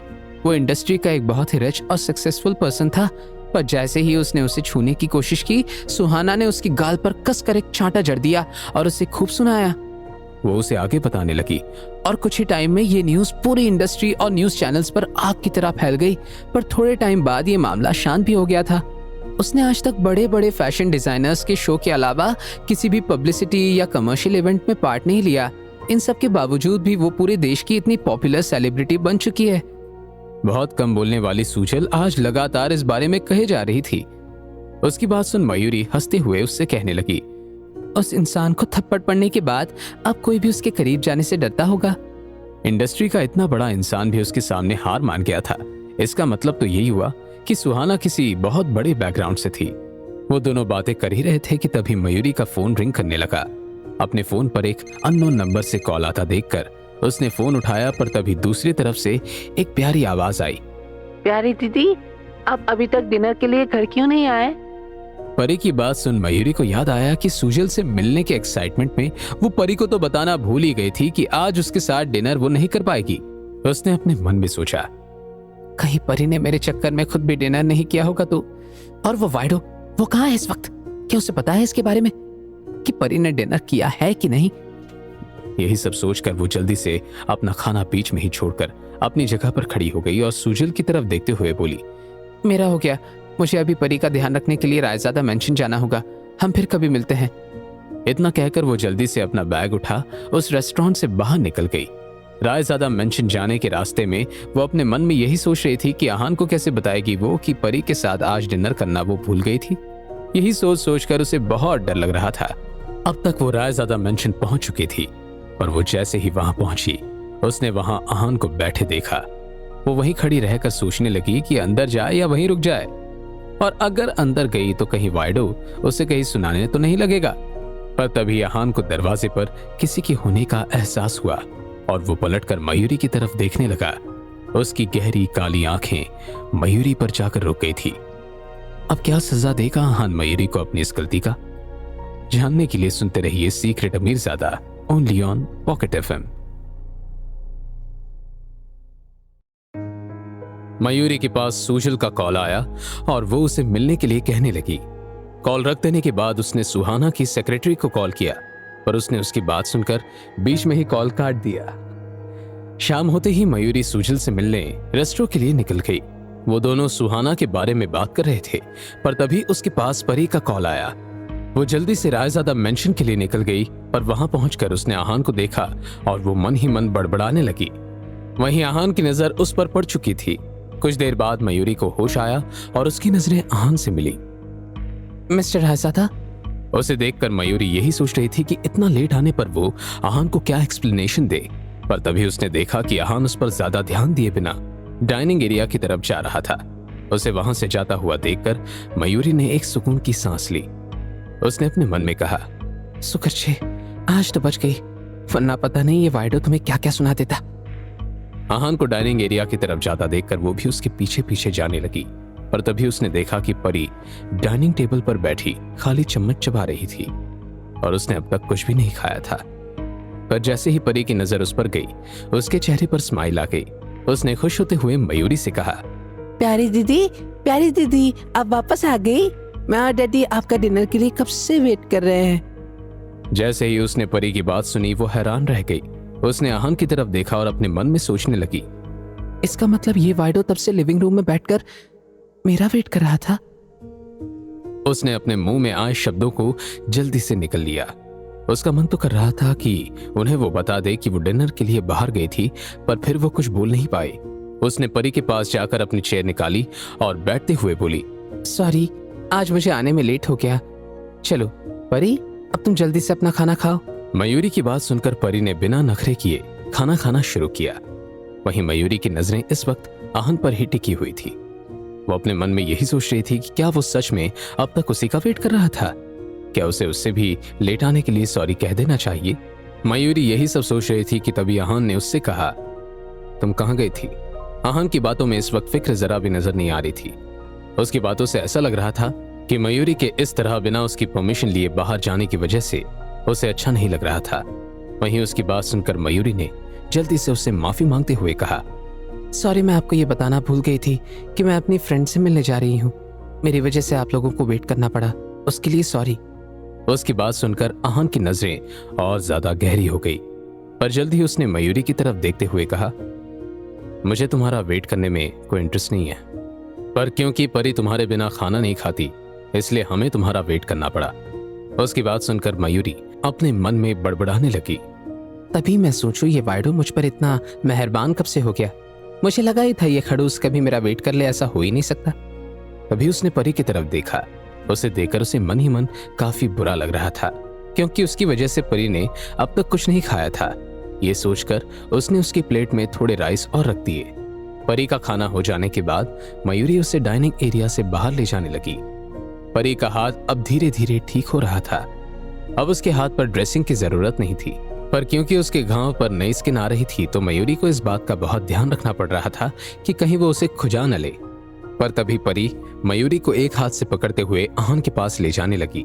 सुंदर दीदी, मेरे एक हाथ में चोट लगी है, इसलिए मैं अपना एक ही हाथ यूज कर सकती हूँ। क्या आप डैडी का हाथ पकड़ने में मेरी हेल्प करोगी? उसकी बात सुन वो एकदम खामोश हो गई। वहीं आहान ने भी ये नहीं सोचा था कि परी उससे अचानक से ये बात बोल देगी। उसकी नजर मयूरी और परी की तरफ गई, जिन्होंने एक दूसरे का हाथ पकड़ा हुआ था।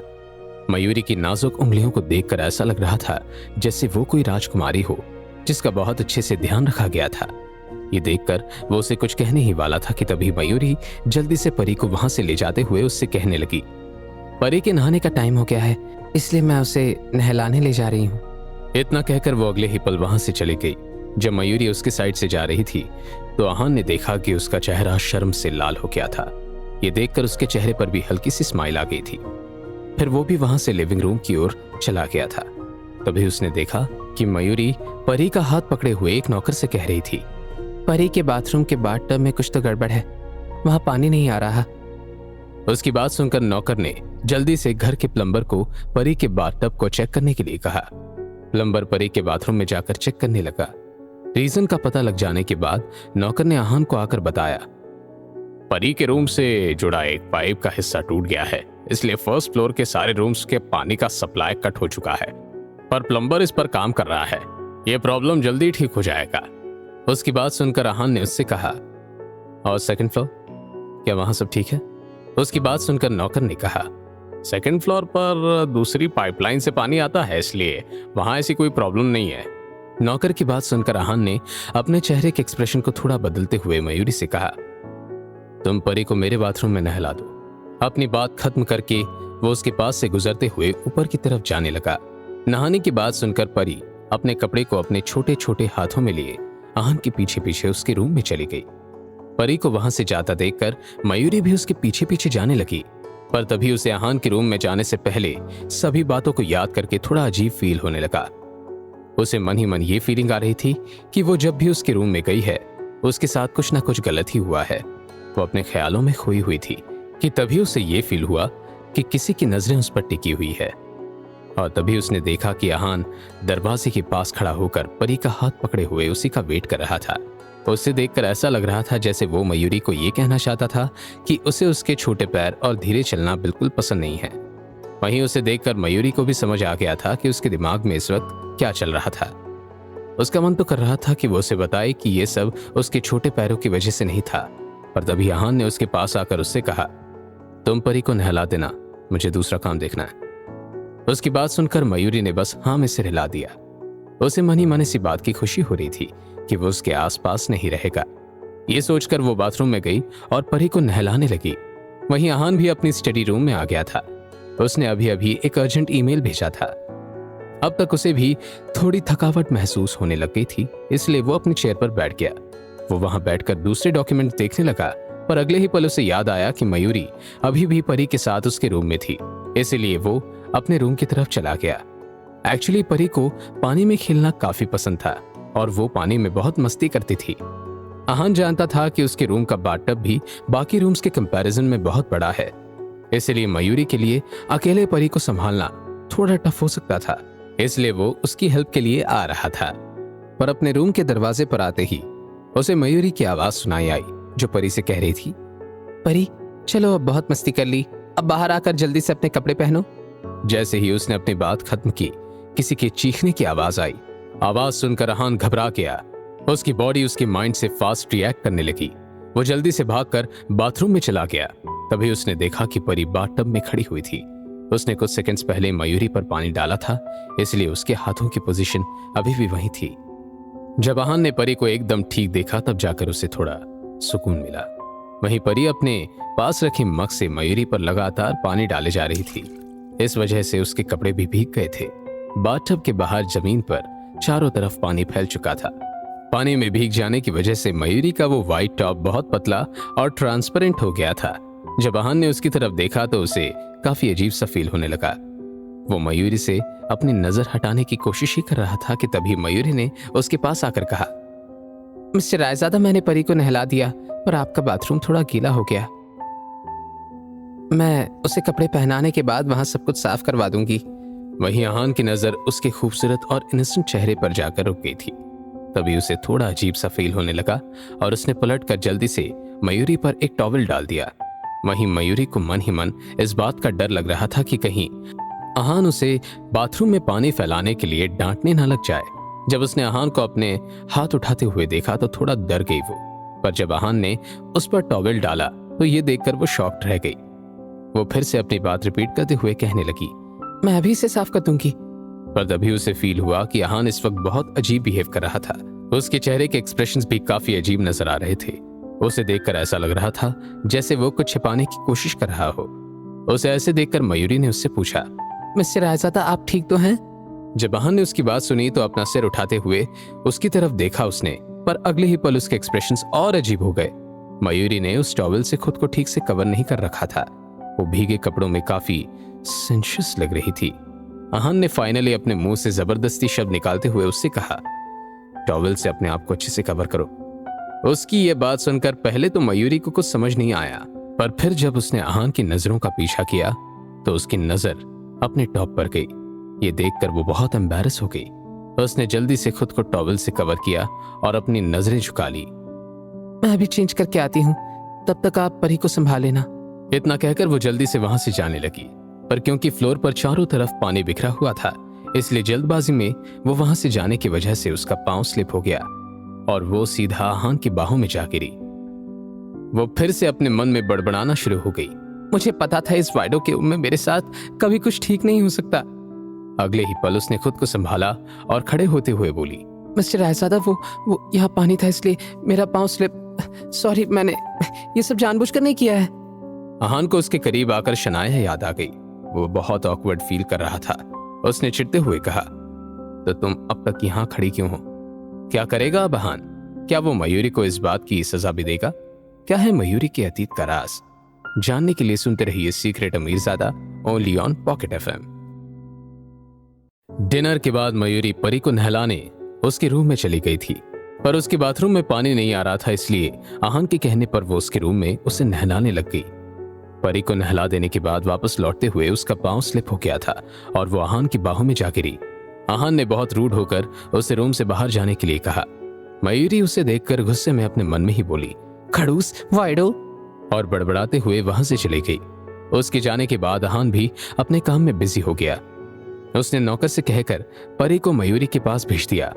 आज यहाँ जो कुछ भी हुआ था उस वजह से मयूरी इतना ज्यादा एम्बैरस फील कर रही थी कि उसके बाद वो पूरे वक्त उसके सामने नहीं आई। परी को उसके रूम में सुला देने के बाद वो चुपचाप अपने रूम में जाकर सुहाना के बारे में बाकी इंफॉर्मेशन देखने लगी। तभी उसने ये बात नोटिस की कि इंटरनेट पर भी उसके फैशन शोज की पिक्स एंड वीडियोस के अलावा और कोई दूसरी पिक नहीं थी। मयूरी ने एक बार फिर सुहाना की मैनेजर से बात करने की कोशिश की, पर उसने साफ साफ कह दिया कि सुहाना कोई भी पब्लिसिटी डील एक्सेप्ट नहीं करती। इस वक्त उसे समझ नहीं आ रहा था कि आखिर वो करे तो क्या करे। वो दवे डायमंड्स के प्रपोजल को बार बार पढ़ने लगी। तब जाकर उसे ये बात समझ आई कि आखिर दवे डायमंड सुहाना को ही अपनी पब्लिसिटी के लिए चूज क्यों करना चाहता था। सुहाना देश की सबसे खूबसूरत और टॉप मॉडल्स में से एक थी। वो खूबसूरत होने के साथ साथ हॉट और मिस्टीरियस भी थी, जो दवे डायमंड्स के न्यू प्रोडक्ट लॉन्चिंग के लिए परफेक्ट थी।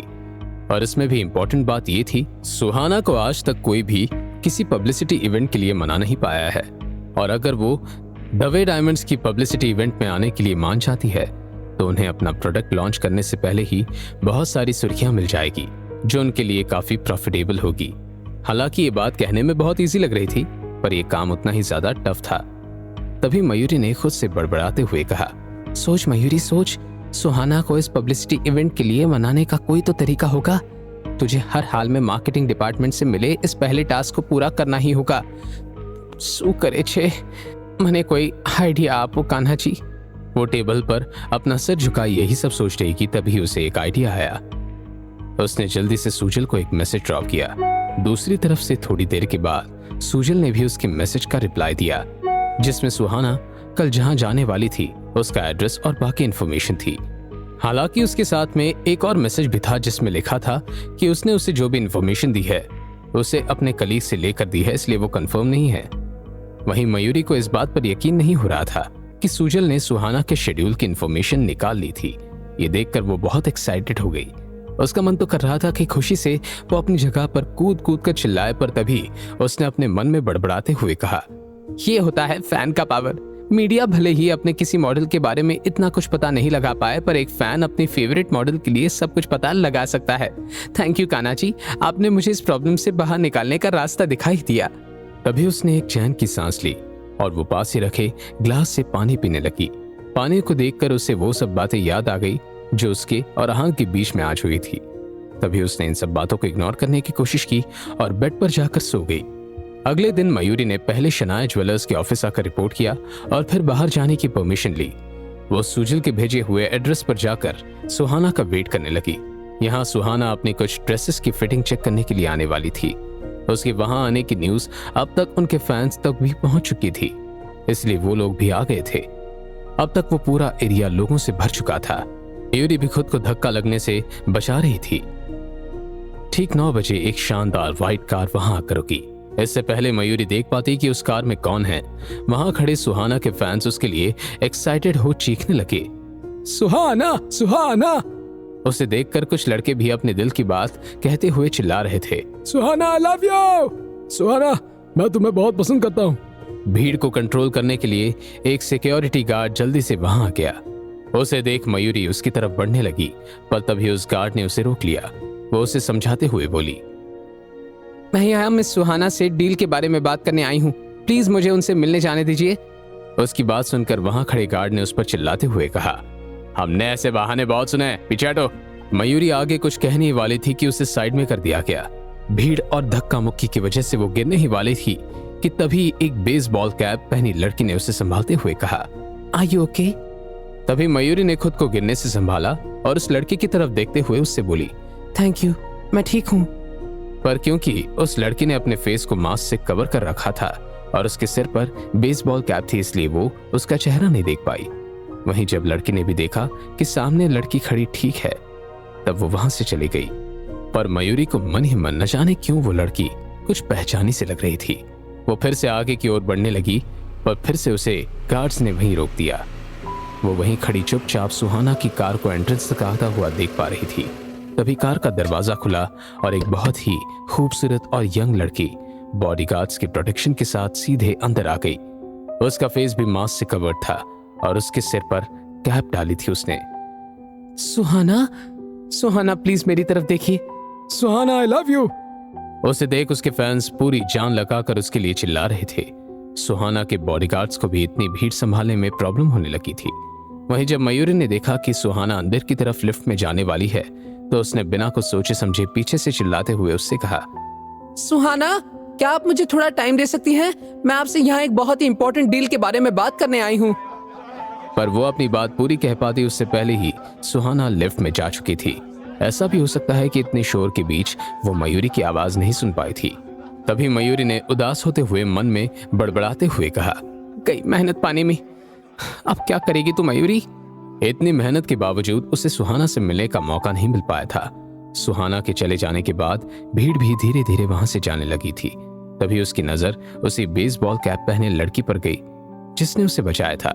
वो उसके पास जाकर उससे बोली, आपको भी मिस सुहाना का अटेंशन नहीं मिल पाया ना, इसलिए शायद आप इतनी सैड लग रही हैं। उसकी बात सुन उस लड़की ने थोड़ा हेजिटेट करते हुए उससे कहा, हाँ कुछ ऐसा ही समझ लो। फिर उसने अपनी बात आगे कहते हुए मयूरी से कहा, अच्छा ये बताओ, तुम भी मिस सुहाना को पसंद करती हो? उसकी बात सुनकर मयूरी ने उससे कहा, मैं उनकी फैन तो नहीं हूं, पर यस, मैं यहाँ उनसे एक पब्लिसिटी डील के बारे में बात करने आई थी। फिर उसने उन गार्ड्स की तरफ देखकर उससे आगे कहा, तुमने देखा ना, हम वहां नहीं जा सकते, और मिस सुहाना की मैनेजर भी मेरा कॉल नहीं पिक कर रही। मयूरी की बात सुन उस लड़की ने हैरान होते हुए कहा, मिस सुहाना कोई भी पब्लिसिटी डील एक्सेप्ट नहीं करती। क्या तुम्हें इसके बारे में पता नहीं?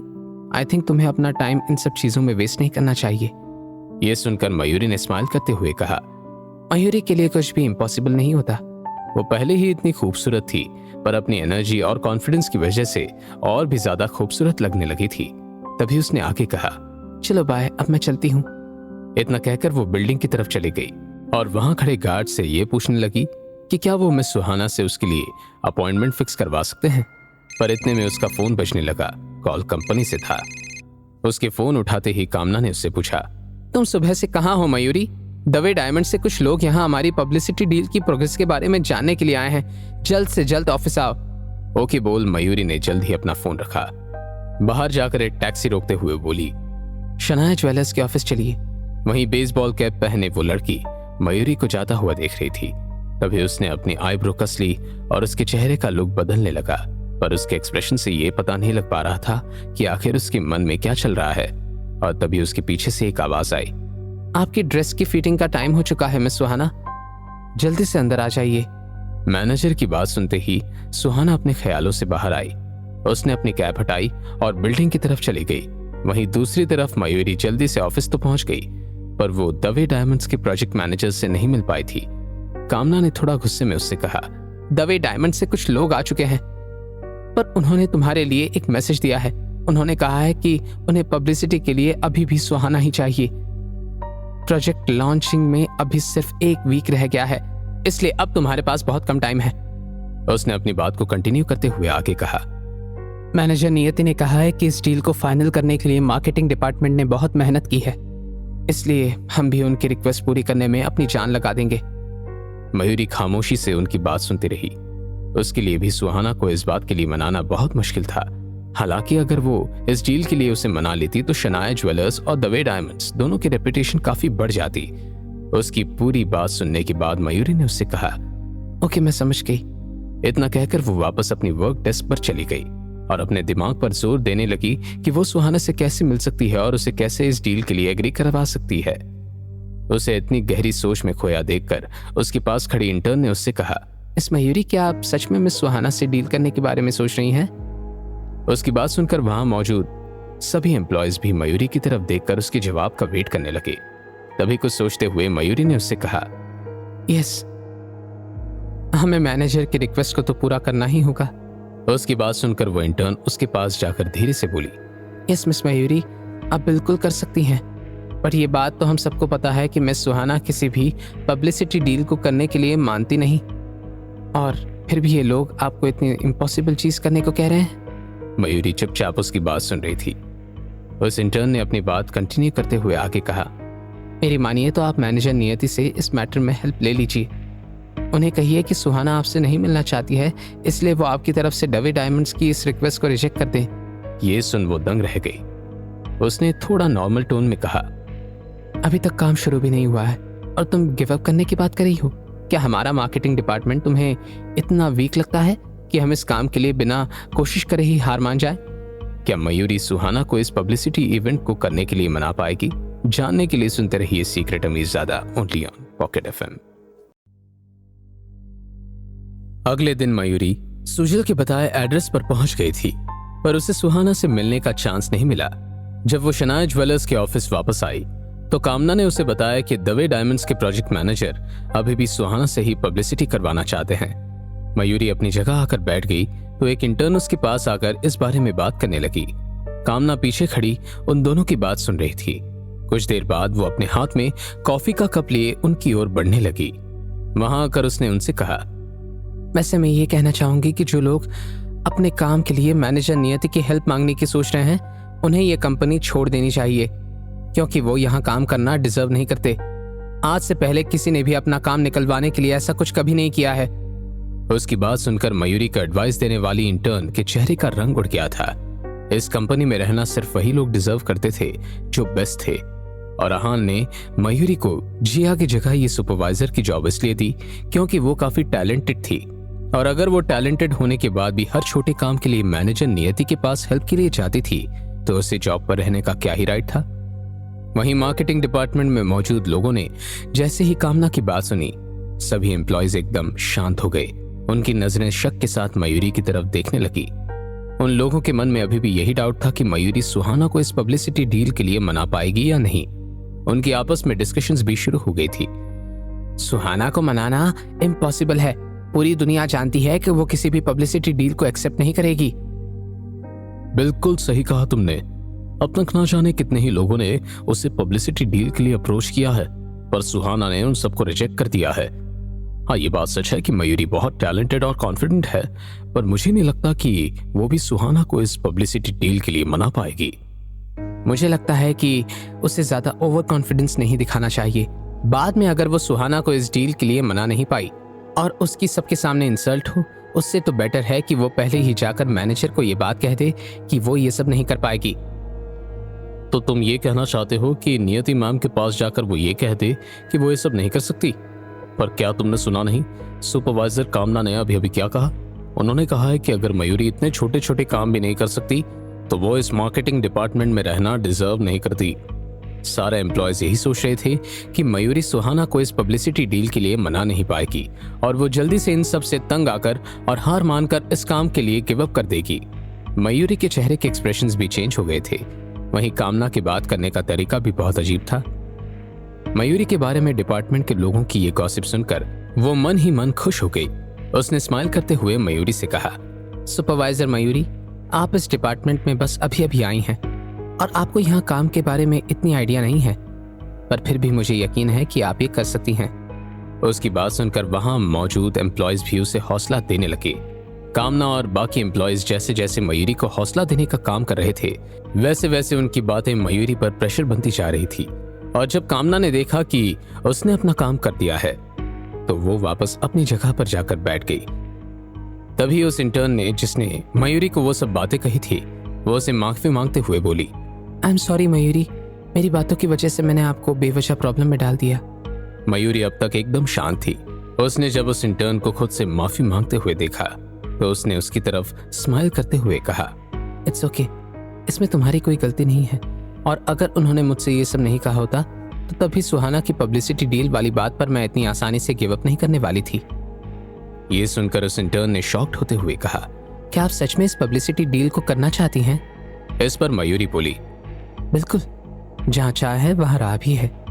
जब तक मैं अपना बेस्ट ट्राई नहीं करूंगी तब तक मुझे भी क्या पता चलेगा कि मैं वो काम कर भी सकती हूँ या नहीं। So I just want to try my best. इतना कहकर वो अपनी कंप्यूटर स्क्रीन की ओर देखने लगी, पर अभी भी उसके दिमाग में कामना की ही बातें गूंज रही थी। तभी उसे एक बात याद आई। उसने अपनी कंप्यूटर स्क्रीन पर बड़े फोल्डर पर क्लिक किया और दवे डायमंड्स के लिए तैयार की गई पब्लिसिटी डील की रिपोर्ट में कुछ टाइप करने लगी। इसके बाद उसने सुहाना के मैनेजर का ईमेल एड्रेस निकाला और उसे मेल कर दिया। मयूरी को कामना की एक बात बिल्कुल सही लगी थी कि वो इस मार्केटिंग डिपार्टमेंट में बिल्कुल नहीं थी, इसलिए उसके कलीग्स का उसके टैलेंट पर डाउट करना सही भी था। पर सुहाना, वो इतनी बड़ी मॉडल थी, वो भला उसे क्यों चूज करेगी? तभी मयूरी ने अपने मन में बड़बड़ाते हुए कहा, मुझे कुछ तो ऐसा करना होगा कि उसे मुझ पर यकीन हो जाए और वो इस डील के लिए हाँ कर दे। इस वक्त दोपहर के 1 बज चुके थे। मयूरी को अपने पेट में चूहे की कूदने की आवाज आ रही थी, पर काम की वजह से मयूरी आज परी से भी नहीं मिल पाई थी और ना ही उसके हाथों पर ड्रेसिंग कर पाई थी। वैसे तो अब परी के हाथ का घाव काफी ठीक हो गया था और उस पर ड्रेसिंग की भी जरूरत नहीं थी, पर फिर भी अभी कुछ दिन और उस पर ड्रेसिंग करना जरूरी था ताकि परी वहां आने वाली नई स्किन को खुजाकर बिगाड़ न दे। यही सब सोचकर उसने जल्दी से अपना फोन उठाया और मार्केटिंग डिपार्टमेंट के बाहर आ गई। लिफ्ट के अंदर जाकर वो अपने मन ही मन यही प्रे कर रही थी कि कहीं वो खड़ूस उसे परी की ड्रेसिंग ना चेंज करने के लिए उसे कोई सजा न दे दे। उसने खुद से कहा, शांत थई जा मयूरी, कान्हा जी है ना। अब तक वो आहान के ऑफिस के बाहर पहुंच चुकी थी। तभी उसने देखा कि आहान की असिस्टेंट रिया दरवाजे के बाहर ही खड़ी थी। उसे देखकर मयूरी ने उससे कहा, मैं यहाँ परी की ड्रेसिंग चेंज करने आई हूँ। उसकी बात सुन रिया ने उसे अंदर जाने के लिए कह दिया। अंदर जाकर उसने देखा आहन वहां नहीं था और परी भी आराम से काउच पर सो रही थी। मयूरी धीरे से उसके करीब जाकर उसकी चोट पर ऑइंटमेंट लगाने लगी। परी इस वक्त सोते हुए बहुत क्यूट लग रही थी, इसलिए मयूरी खुद को उसके गालों पर किस करने से नहीं रोक पाई। उसने धीरे से उससे कहा, क्यूट बच्चा, काश तुम्हारे डैडी भी तुम्हारे जैसे क्यूट होते। इतना कहकर वो मेडिकल किट को पैक करके वहां से जाने के लिए मुड़ी ही थी कि तभी उसने देखा कि आहान केबिन के दरवाजे पर खड़ा उसे घूर रहा था। ये देखकर मयूरी डर गई और अपने मन में बड़बड़ाने लगी, कहीं इसने मेरी बात तो नहीं सुन ली। अगर ऐसा हुआ तो आज मुझे ये नहीं छोड़ेगा। ये हमेशा मेरे साथ ही क्यों होता है कान्हा जी, कि मैं जब भी इस खड़ूस के लिए कुछ बोलती हूँ पता नहीं ये कहां से मेरे सामने आ जाता है। अब मैं क्या करूं? यही सब सोचकर वो अपने कदम पीछे की ओर बढ़ाने लगी, पर तभी उसका बैलेंस बिगड़ गया और वो काउच पर जा गिरी। उसने सबसे पहले परी की ओर पलटकर देखा कि कहीं उसकी वजह से वो जाग तो नहीं गई। वहीं आहान उसे घूरते हुए वहां से जा रहा था। मयूरी भी उसके पीछे पीछे लाउंज के बाहर चल दी। उसके मन में अभी भी यही चल रहा था कि वो उन सब से बाहर निकलने का उस खड़ूस को क्या बहाना बताए। हालांकि इससे पहले वो कुछ कह पाती, उसे खाने की खुशबू ने डिस्ट्रैक्ट कर दिया।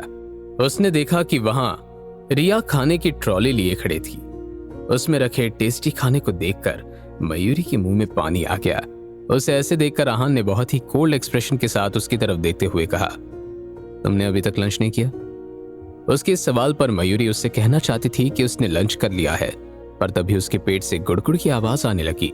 उसने आहान की तरफ देखते हुए कहा, नहीं मिस्टर रायजादा, पर मैं अभी जाकर कैंटीन में लंच कर लूंगी। उसकी बात सुनकर आहान की गहरी नजरें मयूरी पर जाकर रुक गई और उसने कहा, ऑफिस की कैंटीन में अब तक सारा खाना खत्म हो चुका होगा। आहान उसे इस तरह देख रहा था मानो वो कहना चाह रहा था कि अगर वो चाहे तो उसके साथ खाना खा सकती है और इसके लिए उसे कोई पैसे भी नहीं देने होंगे। उसकी बात सुनकर मयूरी के चेहरे पर शिकन आ गई और वो कुछ सोचने लगी। उसे इस तरह देखकर आहान ने रिया को टेबल पर खाना लगाने को कहा। टेबल पर रखे खाने को देखकर मयूरी से अब और ज्यादा कंट्रोल नहीं हो रहा था, पर फिर भी वो बड़ी मुश्किल से खुद को कंट्रोल कर रही थी। वहीं आहान की नजर अब भी मयूरी पर ही थी। तभी उसने कहा, क्या तुम मेरे साथ लंच करना चाहोगी? मयूरी ने जैसे ही उसकी बात सुनी उसकी आंखें चमक उठी। उसने जल्दी जल्दी अपने कदम टेबल की ओर बढ़ाए और वहां जाकर बैठ गई। उसे देखकर ऐसा लग रहा था जैसे उसने आहान के ऑफर को एक्सेप्ट कर लिया था। पर इससे पहले कि वो कुछ कह पाती, आहान ने उसे धीरे से कहा, पर शायद सुपरवाइजर मयूरी को उन लोगों के साथ खाना एंजॉय करना अच्छा नहीं लगेगा जो क्यूट ना हो। उसकी बात सुन मयूरी हैरान रह गई। उसने अपने मन में सोचा, इसका मतलब इसने मेरी बात सुन ली थी। मयूरी का नेचर ऐसा था कि जहां भी बात अच्छी और टेस्टी खाने की होती थी वो अपनी कही बात को गलत साबित करते हुए सामने वाले की बात मानने लगती थी। इस वक्त भी उसके खूबसूरत से चेहरे पर स्माइल आ गई थी। उसने आहान की तरफ देखते हुए उससे कहा, लेकिन क्यूट होने में अच्छाई ही क्या है मिस्टर रायजादा, आप इतने हैंडसम, डैशिंग और रिस्पेक्टेड पर्सन हैं। आपके इस रॉयल चार्म से सब कुछ फीका हो जाता है। आप जैसे हैं वैसे बिल्कुल परफेक्ट हैं। मयूरी बस आहान की तारीफें करती जा रही थी।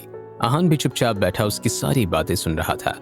मयूरी ने वहां रखी डिशेस की प्लेट को अपनी तरफ खींचा और उन्हें अपनी प्लेट में रखते हुए उससे बोली, आपके साथ लंच करना मेरे लिए बहुत बड़ी बात है मिस्टर रायजादा। हाँ, बस अगर आप थोड़े क्यूट भी। इतना कहकर वो अपने प्लेट में रखे ढोकले खाने लगी। तभी आहान ने उससे कहा, तो तुम्हारे कहने का मतलब यह है कि मैं क्यूट नहीं खड़ूस हूं? जैसे ही मयूरी ने उससे ये बात सुनी वो दंग रह गई। वो अपने मन ही मन खुद से कहने लगी, ये तूने क्या कह दिया? अब क्या करेगी तू कैसे एक्सप्लेन करेगी इस वर्ड को? वहीं मयूरी को इतनी टेंशन में देखकर आहान के चेहरे पर हल्की सी स्माइल आ गई थी। उसे पता था कि मयूरी तो उसकी तारीफ ही कर रही थी, इसके अलावा उसके कहने का कोई मतलब नहीं था। मयूरी के साथ बात कर लेने से आजकल उसके पूरे दिन की थकान मिटने लगी थी। दरअसल शनाया के दोबारा उसकी जिंदगी में आने से पहले आहान को किसी से कोई फर्क नहीं पड़ता था, पर उससे शादी हो जाने के बाद जैसे इमोशंस, अटैचमेंट्स, प्यार, एहसास, अपनापन जैसे शब्दों ने उसकी जिंदगी में एक जगह ले ली थी। और शनाया के जाने के बाद वो पूरी तरह अकेला हो गया। उसका वही अकेलापन आजकल कभी कभी मयूरी के साथ होने से दूर हो जाता था। वहीं मयूरी ने उससे कहा, मिस्टर रायजादा, हमें खाना खाते वक्त बात नहीं करनी चाहिए, इसलिए हम पहले खाना खा लेते हैं, उसके बाद बात कर लेते हैं। इतना कहकर वो उसकी ओर देखने लगी। आहान भी बिना कुछ कहे अपना खाना खाने लगा। खाना खा लेने के बाद मयूरी को याद आया कि उसने सुहाना की मैनेजर को भी रिपोर्ट मेल की थी जिस पर वो काम कर रही थी। और उसे अभी उसका रिस्पॉन्स भी लेना था। यही सब सोचकर वो जल्दी से मार्केटिंग डिपार्टमेंट की तरफ चली गई। उसे इतना जल्दी में जाता देखकर आहान ने अपनी आईब्रो कसते हुए रिया से पूछा, आजकल मार्केटिंग डिपार्टमेंट में कुछ ज्यादा ही काम है क्या, जो ये इतना ज्यादा बिजी है? उसकी बात सुनकर रिया ने कहा, इस सब मार्केटिंग डिपार्टमेंट में दवे डायमंड्स की डील को लेकर बहुत ज़्यादा काम है।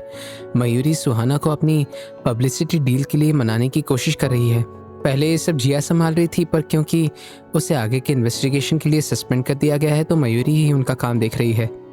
जैसे ही उसने सुहाना का नाम लिया तो रिया की तरफ देखते हुए उससे बोला, सुहाना?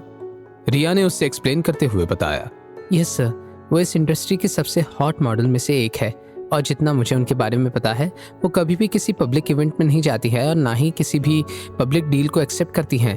उसने आज तक इन सब के लिए मना करके बहुत लोगों को नाराज़ किया है और मिस सुहाना एक बहुत अच्छे और स्ट्रॉन्ग बैकग्राउंड से भी हैं। ये सब देखकर मुझे भी लगता है कि मयूरी या कोई भी उन्हें इस पब्लिसिटी इवेंट के लिए नहीं मना पाएगा। क्या ये जानने के बाद आहान हेल्प करेगा मयूरी की, और क्या सुहाना एक्सेप्ट करेगी इस पब्लिसिटी डील को? जानने के लिए सुनते रहिए Secret Amirzada, only on Pocket FM. Mayuri को जल्दी में जाता देखकर आहान ने रिया से इस बारे में पूछा तो रिया ने उसे बताया कि मयूरी सुहाना को पब्लिसिटी डील के लिए एग्री करने में बिजी है। रिया ने अपनी बात कंटिन्यू करते हुए आहान से आगे कहा, सर, मयूरी को देखकर लगता है कि वो भी आसानी से हार मानने वालों में से नहीं है। मयूरी की जगह इस वक्त कोई और होता तो वो पक्का गिव अप कर देता और इस काम को न करने के 1000 बहाने बनाता या कंप्लेन कर देता, पर मयूरी ने ऐसा कुछ नहीं किया है। उसकी बात सुनकर आहान ने उससे कहा, तो इसलिए वो सुबह भी घर से इतनी जल्दी में निकल गई थी। एक्चुअली जब आहान सुबह सोकर जागा था तब परी दौड़ते हुए उसके रूम में आई और उससे कहने लगी कि उसकी प्यारी दीदी कहीं गायब हो गई है और वो उसे मिल नहीं रही है। फिर बाद में नौकर ने उन्हें मयूरी का लिखा एक नोट लाकर दिया जिसमें उसने लिखा था कि ऑफिस के किसी काम की वजह से उसे आज जल्दी जाना होगा। तभी इस वक्त आहान की बात सुनकर रिया उसकी तरफ देखते हुए बोली, यस सर, सुहाना जल्द ही एक शो करने वाली है जिसकी आउटफिट की फिटिंग के लिए वो आज के शो वेन्यू पर गई थी। मयूरी को इस बारे में पहले पता लग गया था, इसलिए वो आज जल्द ही वहां चली गई थी ताकि उसे सुहाना से बात करने का कोई चांस मिल सके। इस वक्त भी आहान के चेहरे के एक्सप्रेशन पहले जैसे ही थे। तभी उसने रिया से पूछा, पर मैंने सुना है कि उसे वहां पर ना तो सुहाना से मिलने का चांस मिला और ना ही उसके मैनेजर से। रिया ने कंफर्म करते हुए कहा, यस सर, मयूरी को उनसे मिलने का चांस नहीं मिला। आहान खामोश होकर उसकी बात सुन रहा था। उसकी आखिरी लाइन सुनकर उसके चेहरे के एक्सप्रेशन कुछ सीरियस हो गए। अगले ही पल उसकी आंखों के सामने मयूरी का स्माइल करता हुआ चेहरा नजर आने लगा। उसे देखकर कोई भी नहीं कह सकता था कि उसका आज का दिन इतना खराब गया और उसकी सारी मेहनत वेस्ट हो गई। यही सब सोचते हुए आहान ने अपने मन में कहा, मुझे लगता था कि ये लड़की सिर्फ अपनी सैलरी डबल करने के लिए मार्केटिंग डिपार्टमेंट में काम कर रही है, पर ये तो सच में बहुत मेहनत कर रही है। मयूरी की परफॉर्मेंस देखकर आहान भी हैरान हो गया था। उसने रिया से कहा, जाओ जाकर सुहाना का बैकग्राउंड पता करो। उसकी बात सुनकर रिया उसे घूरने लगी।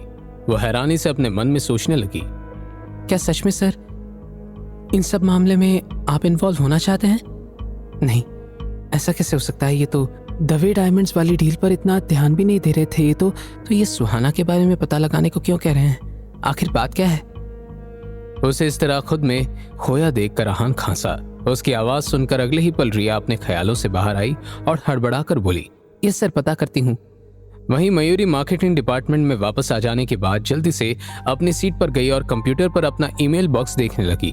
तभी उसने देखा कि उसके पास सुहाना के मैनेजर की तरफ से एक रिप्लाई आया हुआ था। ये देखकर वो बहुत खुश हो गई। वो खुद से बड़बड़ाने लगी, आई होप वो इस डील के लिए मान गई हो। यही सब सोचते हुए उसने जल्दी से वो मेल ओपन किया और एक्साइटेड होकर उसे पढ़ने लगी। पब्लिसिटी डील के लिए आपका प्रपोजल काफी अच्छा है, पर मैं कोई पब्लिसिटी डील एक्सेप्ट नहीं करती। मेल देखकर ऐसा लग रहा था जैसे उसके मैनेजर का नहीं बल्कि खुद सुहाना का रिप्लाई हो ये, क्योंकि ये बहुत ही सिंपल और कम शब्दों में लिखा हुआ था। उसका ये रिप्लाई पढ़कर मयूरी के चेहरे पर अभी अभी आई सारी एक्साइटमेंट और खुशी गायब हो गई थी। पर ऐसा रिप्लाई देखकर उसे थोड़ा अजीब भी लग रहा था। वो सोच में पड़ गई, अगर मेरी डील पसंद आई थी तो उन्हें एटलीस्ट इस बारे में आके बात तो करनी चाहिए थी। वो ऐसे किसी डील को रिजेक्ट कर सकती हैं? या ऐसा कुछ भी हो सकता है कि सुहाना ये डील करना तो चाहती हैं पर किसी प्रॉब्लम की वजह से मना कर रही हैं। मयूरी अपने ख्यालों में बस कंप्यूटर स्क्रीन की तरफ देख रही थी। उसकी स्क्रीन पर देखकर पीछे से विक्रम ने मजाकिया ढंग में कहा, मैंने तो पहले ही कह दिया था कि ये सुहाना कोई पब्लिसिटी डील एक्सेप्ट नहीं करेगी। कोई इस चीज के लिए कुछ ज्यादा ही कॉन्फिडेंट था, पर ये कॉन्फिडेंस अभी किसी काम का नहीं रहा। इसलिए कहते हैं ना, ज्यादा ओवर कॉन्फिडेंस भी बेकार होता है। उसकी बात सुनकर एक दूसरे एम्प्लॉय आयुष ने कहा, नहीं ऐसा नहीं है, जरूर मयूरी में कोई ना कोई बात है, तभी तो वो एक झटके में मार्केटिंग डिपार्टमेंट की सुपरवाइजर की पोस्ट तक पहुंच गई। पर पब्लिसिटी डील के लिए उन्हें जो 1 वीक का टाइम मिला था उसमें से काफी दिन बीत चुके हैं। पता नहीं अब ये कैसे इस मैटर को सॉल्व करेंगी। ये जो दोनों एम्प्लॉय आपस में बात कर रहे थे वो दोनों ही जिया के चमचे थे। जिया अपने काम में अच्छी तो थी, साथ ही में उसने अपने एम्प्लॉय से काफी अच्छे रिलेशंस भी बना लिए थे और अब भी यहाँ काम करने वाले बहुत से लोग जिया को यहाँ वापस देखना चाहते थे। तभी विक्रम ने तेज आवाज में कहा, 1 वीक क्या, अगर मयूरी को 1 महीना भी दे दिया जाए तब भी वो सुहाना से नहीं मिल पाएगी, और बिना मिले वो कैसे उन्हें इस डील के लिए मना पाएगी। तुमने देखा ना कि ईमेल में भी सुहाना ने उससे ज्यादा बात नहीं की। दरअसल उन लोगों ने नोटिस किया था कि जब से मयूरी को सुहाना वाली डील मिली थी तब से वो अपने काम में बहुत ज्यादा बिजी हो गई थी और उसके बाद आहान भी उसकी तरफ कुछ खास ध्यान नहीं दे रहा था। इसलिए उन लोगों को लगा कि उन दोनों के बीच में कुछ नहीं है और फिर उन्हें यह लगने लगा कि जरूर मयूरी ने परी का यूज करके ये बात फैलाई होगी कि आहान और उसके बीच में कुछ चल रहा है, ताकि वो सबके सामने अपना हाई स्टेटस दिखा सके। और फिर इससे पहले वो मयूरी को रिस्पेक्ट भी इसलिए दे रहे थे क्योंकि उन्हें सच में लगता था कि आहान और उसके बीच में कुछ चल रहा है। उन दोनों को इस तरह से बातें करके देखकर पीछे से एक एम्प्लॉय ने विक्रम के पास आकर उससे कहा, विक्रम उनके बारे में ऐसा मत बोलो, वरना बाद में तुम्हारे लिए भी प्रॉब्लम खड़ी हो सकती है। और तुम्हें डर नहीं लगता कि अगर फ्यूचर में उन्होंने पब्लिसिटी डील के लिए मना लिया उनको, तो वो तुम्हें सबके सामने माफी मांगने को कहेगी। उसकी बात सुनकर आयुष ने मयूरी की तरफ देखते हुए उस एम्प्लॉय से कहा, अगर मयूरी ने सच में मिस सुहाना को इस डील के लिए मना लिया ना, तो मैं खुद सबके सामने घुटने पर बैठकर 3 बार उससे माफी मांगूंगा। ऑफिस में चल रहे इस ड्रामे को देखने के लिए आसपास के बैठे कलीग्स भी वहां जमा हो गए थे। मयूरी भी धीरे से अपनी जगह से उठी और आयुष की ओर देखने लगी। हालांकि उसे उसकी बातें सुनकर कोई भी फर्क नहीं पड़ रहा था। उसने आयुष की तरफ देखते हुए उससे कहा, इंसान को कुछ भी कहने से पहले एक बात सोच लेना चाहिए। इतना कहकर वो बिना ज्यादा कुछ कहे अपना बैग उठाकर वहां से जाने लगी। तभी पीछे से एक एम्प्लॉय ने फिर से उससे कहा, मयूरी, अगर आप सुहाना को इस डील के लिए नहीं मना पाई तो इसका यही मतलब होगा कि आप मार्केटिंग डिपार्टमेंट में रहना डिजर्व नहीं करती, और अगर ऐसा हुआ तो ये साफ हो जाएगा कि आप जिया के कंपैरिजन में बहुत कम लेवल पर हैं। आपसे अच्छी तो जिया कर रही थी। मयूरी बिना उनकी बातों का जवाब दिए लिफ्ट में जा चुकी थी। उसके मन में अभी भी ईमेल में लिखे शब्द घूम रहे थे।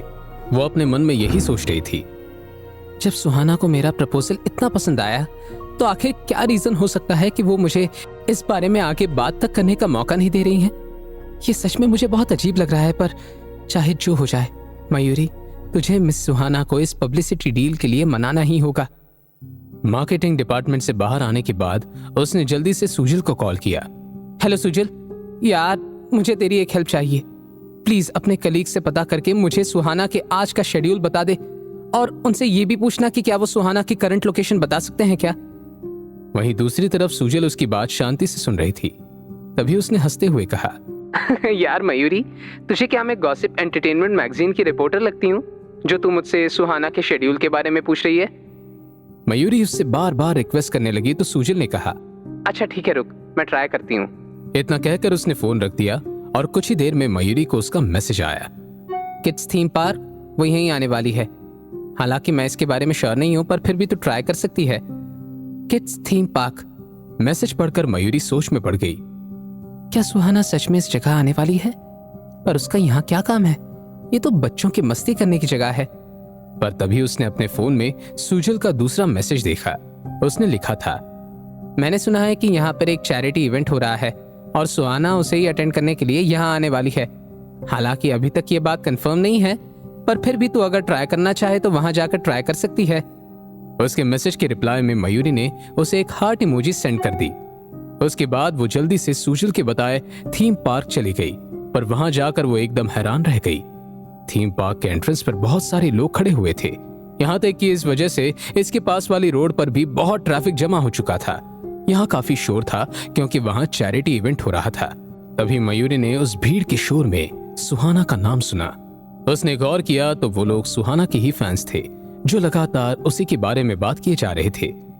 ये देखकर उसकी आंखों में चमक आ गई। वो अपने मन में कहने लगी, यहाँ तो सुहाना के बहुत सारे फैंस नजर आ रहे हैं, इसका मतलब वो पक्का यहाँ आने वाली है। ये सोचते ही उसकी नजर सामने बने स्टेज की ओर गई। क्योंकि वहां बहुत भीड़ थी इसलिए वहां से तो उसके लिए सुहाना को अप्रोच करना मुश्किल था, पर बैकस्टेज जाकर शायद बात बन सकती थी। यही सब सोचकर मयूरी टिकट सेंटर जाकर टिकट ले आई और पार्क में जाने के बाद जानबूझकर इवेंट ऑर्गेनाइजर के मेंबर्स के पास घूमने लगी। कुछ ही देर में वो सबकी नजरों से बचती हुई बैक स्टेज के वेटिंग रूम के पास चली गई। मयूरी फाइनली वेटिंग रूम के दरवाजे को धक्का देने ही वाली थी कि तभी किसी ने अंदर से दरवाजा खोला और वो बेसबॉल कैप पहने हुए लड़की से टकरा गई। अगले ही पल उन दोनों ने एक दूसरे की तरफ देखते हुए एक साथ कहा, तुम।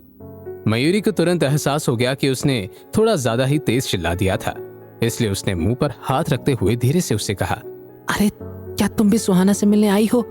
मैं भी उसी से मिलने आई हूँ यहाँ। उसकी बात सुनकर वो लड़की हैरानी से उसकी तरफ देखते हुए बोली, तो तुमने हार नहीं मानी?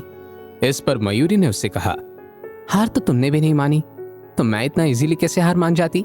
मैं यहाँ मिस सुहाना से मिलने आई हूँ और मैं उन पर इतनी आसानी से गिव अप नहीं करूंगी।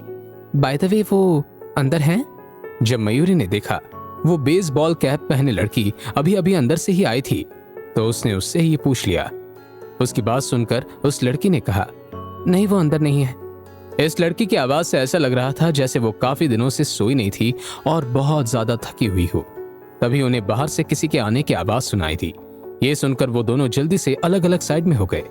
मयूरी वहां खड़ी होने के बाद इसी बात का पता लगाने की कोशिश कर रही थी कि आखिर सुहाना कहां हो सकती है, पर तभी उसे सुहाना के बॉडीगार्ड ने वहां देख लिया और उसे बैक स्टेज से बाहर निकाल दिया। फ्रंट स्टेज पर सुहाना का वेट करने के अलावा अब उसके पास कोई और ऑप्शन नहीं था। इवेंट की स्टार्टिंग से लेकर एंडिंग तक सुहाना कहीं भी नजर नहीं आई। हालांकि मयूरी बेसबॉल कैप पहने उस लड़की को देख पा रही थी जो भीड़ में बच्चों का ख्याल रख रही थी। वो उन सभी बच्चों को अपने बैग से निकालकर खिलौने बांट रही थी। उसे इस तरह बच्चों के साथ देखकर भी वो बच्चों के साथ घुल मिल गई। इवेंट खत्म हो जाने के बाद मयूरी उस लड़की से बात करना चाहती थी, पर तब तक वो वहां से चली गई थी। तभी उसे पीछे से किसी के चिल्लाने की आवाज आई, सुहाना! ये नाम सुनकर मयूरी शॉक्ड रह गई। वो जल्दी से थीम पार्क के एंट्रेंस की तरफ मुड़ी। उसे वहां वही व्हाइट कार नजर आई जो उसने सुबह देखी थी। उस कार को जाता हुआ देखकर वो उस कार की तरफ भागने लगी, पर भीड़ की वजह से वो पीछे रह गई।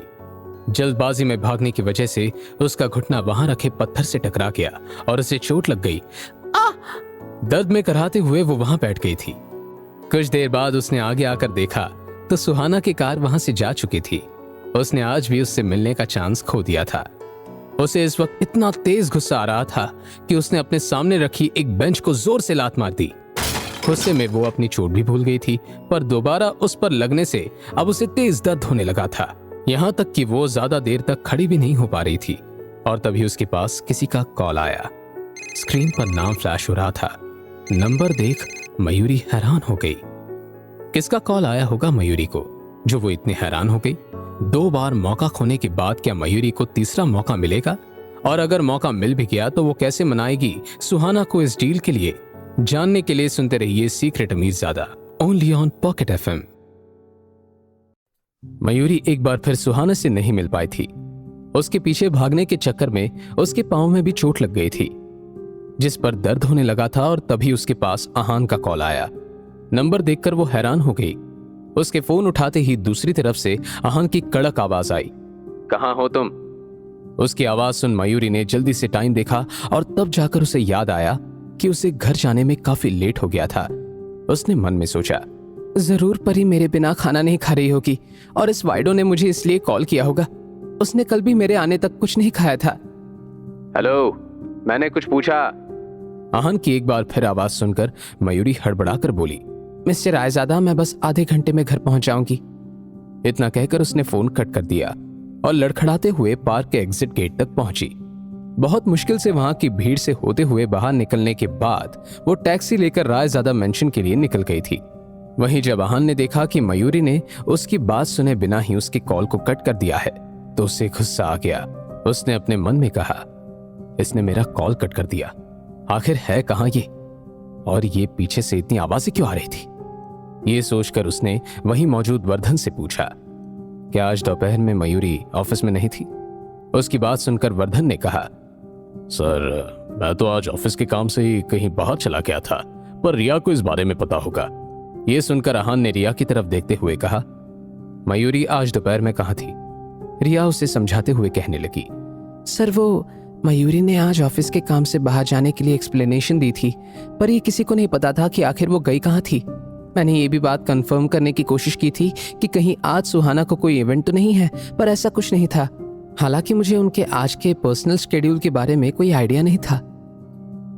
भले ही रिया आहान की पर्सनल असिस्टेंट थी, पर उसे देखकर अब ऐसा लगने लगा था कि वो आहान की नहीं बल्कि मयूरी की पर्सनल असिस्टेंट बन गई थी।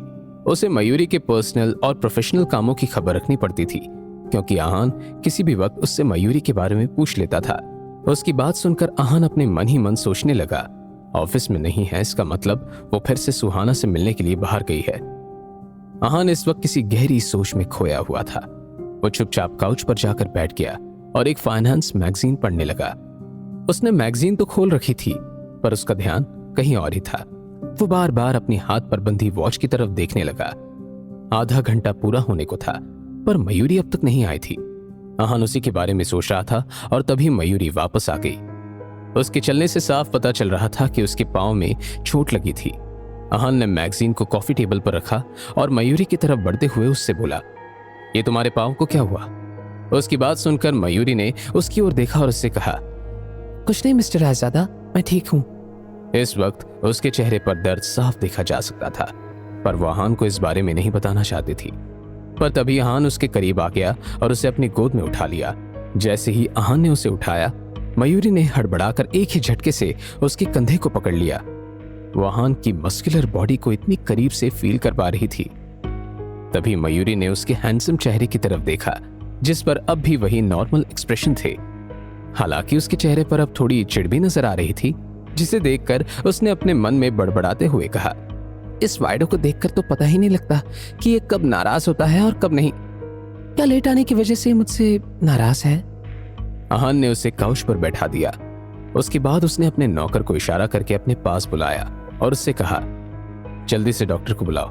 ये सुनकर मयूरी ने तुरंत उसकी शर्ट की स्लीव को खींचते हुए कहा, नहीं नहीं मिस्टर रायज़ादा, इसकी कोई जरूरत नहीं है।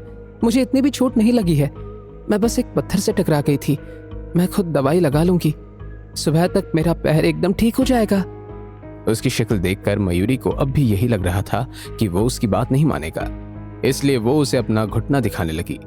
उसका घुटना सूज चुका था, पर उसकी चोट इतनी सीरियस नहीं नजर आ रही थी। वहीं आहान उसकी ये बात सुनकर कुछ पल कंटिन्यूअसली उसकी ओर अजीब तरह से देखता रहा और उसे लगा कि वो ठीक है। तब जाकर उसके एक्सप्रेशंस नॉर्मल हुए। अगले ही पल उसने नौकर को मेडिकल किट लाने को कहा। वहीं जब परी को पता लगा कि मयूरी घर आ गई है, तो वो तुरंत अपने रूम से भागते हुए उसके पास आई और बोली, प्यारी दीदी, प्यारी दीदी। परी को मयूरी के करीब जाता देखकर आहान ने उसका टॉप पकड़कर उसे रोका और उसे अपने गोद में उठाते हुए बोला, परी, तुम्हारी प्यारी दीदी को अभी पांव में चोट लगी है, इसलिए अभी तुम उन्हें परेशान मत करना। ये सुनकर वो अपनी बड़ी बड़ी आंखों से मयूरी की तरफ देखने लगी। तभी मयूरी ने उसकी तरफ देखते हुए कहा, मैं ठीक हूँ, बस मेरे घुटने में हल्की सी चोट आई है। वो अगर मेरे पास आना चाहती है तो उसे आने दीजिए। इतना कहकर वो हाथ फैलाए उसे अपने पास बुलाने लगी। अगले ही पल परी उसकी गोद में थी और अपनी बड़ी बड़ी आंखों से आहान की तरफ देख रही थी। वहीं आहान भी एकदम चुप खड़ा ये सब देख रहा था। कुछ ही देर में नौकर भी मेडिकल किट लेकर आ गया था। मयूरी खुद से ही उसमें से ऑइंटमेंट निकालकर अपनी चोट पर लगाने लगी। हो गया, अब मैं बिल्कुल ठीक हूँ। इतना कहकर जैसे ही वो वहां से उठने लगी कि तभी आहान ने उसकी तरफ देखते हुए कहा, तुम कहाँ थी अब तक? फिर से उस सुहाना से मिलने गई थी? इतना कहकर वो मयूरी के सामने जाकर काउच पर बैठ गया। पूरे लिविंग रूम का माहौल अब एकदम सीरियस हो चुका था। मयूरी ने यह एक्सेप्ट नहीं किया था कि उसे भी इस पब्लिसिटी डील और सुहाना के बारे में पता होगा। उसने बात को ना घुमाते हुए और डायरेक्ट पॉइंट पर आते हुए उससे कहा, हाँ मुझे पता है कि सुहाना सिर्फ बड़े बड़े फैशन शोज ही करती है और वो कभी भी किसी पब्लिक इवेंट में नहीं जाती और एक्सेप्ट भी नहीं करती, पर फिर भी मुझे ऐसा लगता है कि ऐसा नहीं है। वो ये सब करना नहीं चाहती, पर शायद किसी प्रॉब्लम की वजह से वो ऐसा कर नहीं रही है। मुझे इसकी तह तक जाकर इस बारे में पता लगाना होगा। आहान ने बहुत कम टाइम में इतनी अच्छी रेपुटेशन बना ली थी। शनाया ज्वेलर्स की शुरुआती दिनों में तो उसने ज्वेलरी बिजनेस में जैसे तूफान ला दिया था। फील्ड किंग कहलाने के साथ साथ वो शनाया ज्वेलर्स को बहुत कम समय में बड़ी बड़ी ऊंचाइयों पर लेकर गया था, जिसकी वजह से आज शनाया ज्वेलर्स गुजरात की सबसे बड़ी कंपनीज में से एक थी। इस कंपनी को ज्वाइन करने से पहले मयूरी ने भी आहान की सक्सेस के बारे में अच्छे से जान लिया था। मयूरी ने आहान की तरफ देखते हुए कहा, मैंने उसे डायरेक्टली भी इस डील के बारे में बात करने के लिए कांटेक्ट करने की कोशिश की थी, पर मैं उनसे बात नहीं कर पाई। और सिर्फ मैं सुहाने ही नहीं बल्कि उनकी मैनेजर का भी कुछ पता नहीं लग रहा। उससे ये बोलने के बाद वो मन में सोचने लगी, आखिर कोई भी इंसान बिना बात किए इतने बड़े ऑफर को ऐसे कैसे रिजेक्ट कर सकता है। और भले ही सुहाना अच्छे बैकग्राउंड से आती है और उसे पैसों और पॉपुलैरिटी से कोई मतलब नहीं है, पर उसका कुछ तो नजरिया अलग होगा। उसे कोई जवाब देने के बजाय आहान ने परी को अपनी गोद में लेते हुए कहा, पहले खाना खाते हैं। इतना कहकर वो डाइनिंग एरिया की ओर जाने लगा। मयूरी भी अपने ख्यालों से निकलकर उसके पीछे पीछे चल दी। उसे भी अब तक ये बात समझ आ गई थी कि सुहाना के बारे में आहान को जरूर कुछ तो पता है, इसलिए वो खाना खाते वक्त उससे कुछ ज्यादा ही अच्छे से बिहेव करने लगी। मिस्टर रायजादा, ये डिश बहुत अच्छी है, आप और लीजिए। ये लीजिए आपकी फेवरेट भिंडी। फिर उसने नौकर से भी कहा, काका, क्या मिस्टर रायजादा के लिए सूप बन गया है? आप ले आइए, मैं उनके लिए बोल में सूप निकाल देती हूँ। जब आहान ने देखा मयूरी खुद का खाना छोड़कर उसके खाने की टेंशन ले रही है, तो उसके चेहरे पर हल्की सी स्माइल आ गई। उसने धीरे से सूप का बोल उठाया और सूप पीने लगा। तभी मयूरी अपने चेहरे पर झूठी स्माइल लिए फिर से आहान से कहने लगी, मिस्टर रायजादा, कैसा लगा आपको ये सूप? थोड़ा और दे दूं? परी चुपचाप अपनी जगह पर बैठी मयूरी को खाना खाते हुए देख रही थी। तभी मयूरी ने ढोकले की प्लेट से ढोकले का एक पीस उठाया। ये देखकर परी उससे वो ढोकले का पीस लेने के लिए अपनी प्लेट आगे बढ़ाने ही वाली थी कि तभी उसने देखा कि उसने वो पीस आहान की प्लेट में रख दिया। ये देखकर परी को बहुत बुरा लगा। वो अपने मन ही मन में बोली, प्यारी दीदी अब मुझसे प्यार नहीं करती। हालांकि मयूरी का ध्यान उसकी तरफ नहीं गया था। जब उसने देखा कि आहान ने अपना खाना खत्म कर लिया है, तो वो उसके पास जाकर बैठ गई और बहुत ही उम्मीद के साथ उससे बोली, मिस्टर रायजादा, क्या आप पहले कभी मिस सुहाना से मिले हैं या आपको उसके बारे में कुछ भी पता है?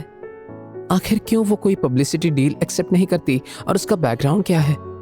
वहीं आहान खामोश होकर उसकी बातें सुन रहा था और कुछ अजीब से एक्सप्रेशन के साथ उसे देख रहा था। उसे इस वक्त ऐसा लग रहा था कि मयूरी उसे इंसानी विकिपीडिया की तरह ट्रीट कर रही थी। इस बात का एहसास होते ही मयूरी एकदम चुप हो गई और आहान की ओर देखने लगी। तब आहान ने अपना मुंह खोलते हुए उससे कहा, अगर तुम चाहती हो कि सुहाना इस पब्लिसिटी डील के लिए हाँ कहते, तो तुम इतना समझ लो कि उसकी चाबी किसी और के पास है। आहान ने उसे आगे बताया, विक्रांत शाह इंडस्ट्रीज का सीईओ। बिना ये जाने कि मयूरी को कुछ समझ आया है या नहीं, आहान अपनी चेयर से उठा और परी को लेकर डाइनिंग एरिया से बाहर चला गया। मयूरी अब भी वहीं बैठी उसकी बातों को समझने की कोशिश कर रही थी। विक्रांत शाह? कुछ देर वहीं बैठकर वो अपने रूम में चली गई। अंदर आते ही उसने अपना कंप्यूटर ऑन किया और उस विक्रांत शाह के बारे में सर्च करने लगी। पर अगले ही पल वो हैरान हो गई, क्योंकि सुहाना से रिलेटेड कोई भी न्यूज विक्रांत से जुड़ी हुई नहीं थी। हालांकि इन सब में उसे एक बात काफी अजीब लगी। शाह इंडस्ट्रीज का सीईओ विक्रांत शाह एक अनाथ था, जिसे शाह फैमिली ने अडॉप्ट कर दिया था। शाह फैमिली गुजरात की सबसे पॉपुलर फैमिलीज में से एक थी। मयूरी ने सोचा, पर इन सबसे सुहाना का क्या लेना देना? क्या ऐसा हो सकता है कि वो सुहाना को किसी भी तरह की पब्लिसिटी डील लेना अलाउ नहीं करते? मयूरी इन सब के बारे में बहुत देर तक सोचती रही, पर उसे कुछ समझ में नहीं आया। आखिर ये वाइडो मुझे बताना क्या चाहता है? उसने अपनी बात तक पूरी नहीं की। तभी उसने अपना कंप्यूटर बंद कर दिया और आहान को देखने लिविंग रूम की तरफ चली गई। उसे मन ही मन उस पर बहुत गुस्सा आ रहा था, क्योंकि उसने उसे आधी अधूरी बात बताई थी। पर वहां जाकर उसने देखा आहान वहां नहीं था ये सोचकर वो जैसे ही सेकंड फ्लोर पर जाने लगी तभी उसे अपने सामने आहान का खड़ूस चेहरा नजर आया। फिर जब उसने पलट कर देखा कि रिया अपने हाथों में कुछ डॉक्यूमेंट्स लिए वहां से निकल रही है तो उसे देखकर मयूरी को कुछ सूझा। वो उसके पास जाकर बोली, क्या मैं आपसे कुछ पूछ सकती हूँ? उसकी बात सुनकर रिया वहीं रुक गई और उसकी ओर देखने लगी। मयूरी ने उससे कहा, वैसे इतनी बड़ी कोई बात नहीं है, वो तो बस मुझे मिस्टर रायजादा ने बताया था कि सुहाना तक पहुंचने के लिए मुझे विक्रांत शाह के बारे में जानना होगा। क्या आप मुझे बता सकती हैं कि उनके कहने का क्या मतलब है? उसकी बात सुनकर वो कुछ देर सोचने लगी पर फिर बोली, ऐसा लगता है मिस सुहाना विक्रांत शाह को काफी टाइम से लाइक करती हैं, पर मिस्टर विक्रांत ने कभी उसकी तरफ इंटरेस्ट नहीं दिखाया। मयूरी चुपचाप उसकी बात सुन रही थी। उसने उससे ये जवाब एक्सपेक्ट नहीं किया था। सच में सुहाना किसी लड़के के पीछे पड़ी है? अचानक उसे एक आइडिया आया और उसने रिया की ओर देखते हुए कहा, मुझे समझ आ गया कि मुझे सुहाना को इस डील के लिए कैसे मनाना है। थैंक यू रिया। इतना कहकर वो अपने रूम की तरफ चली गई।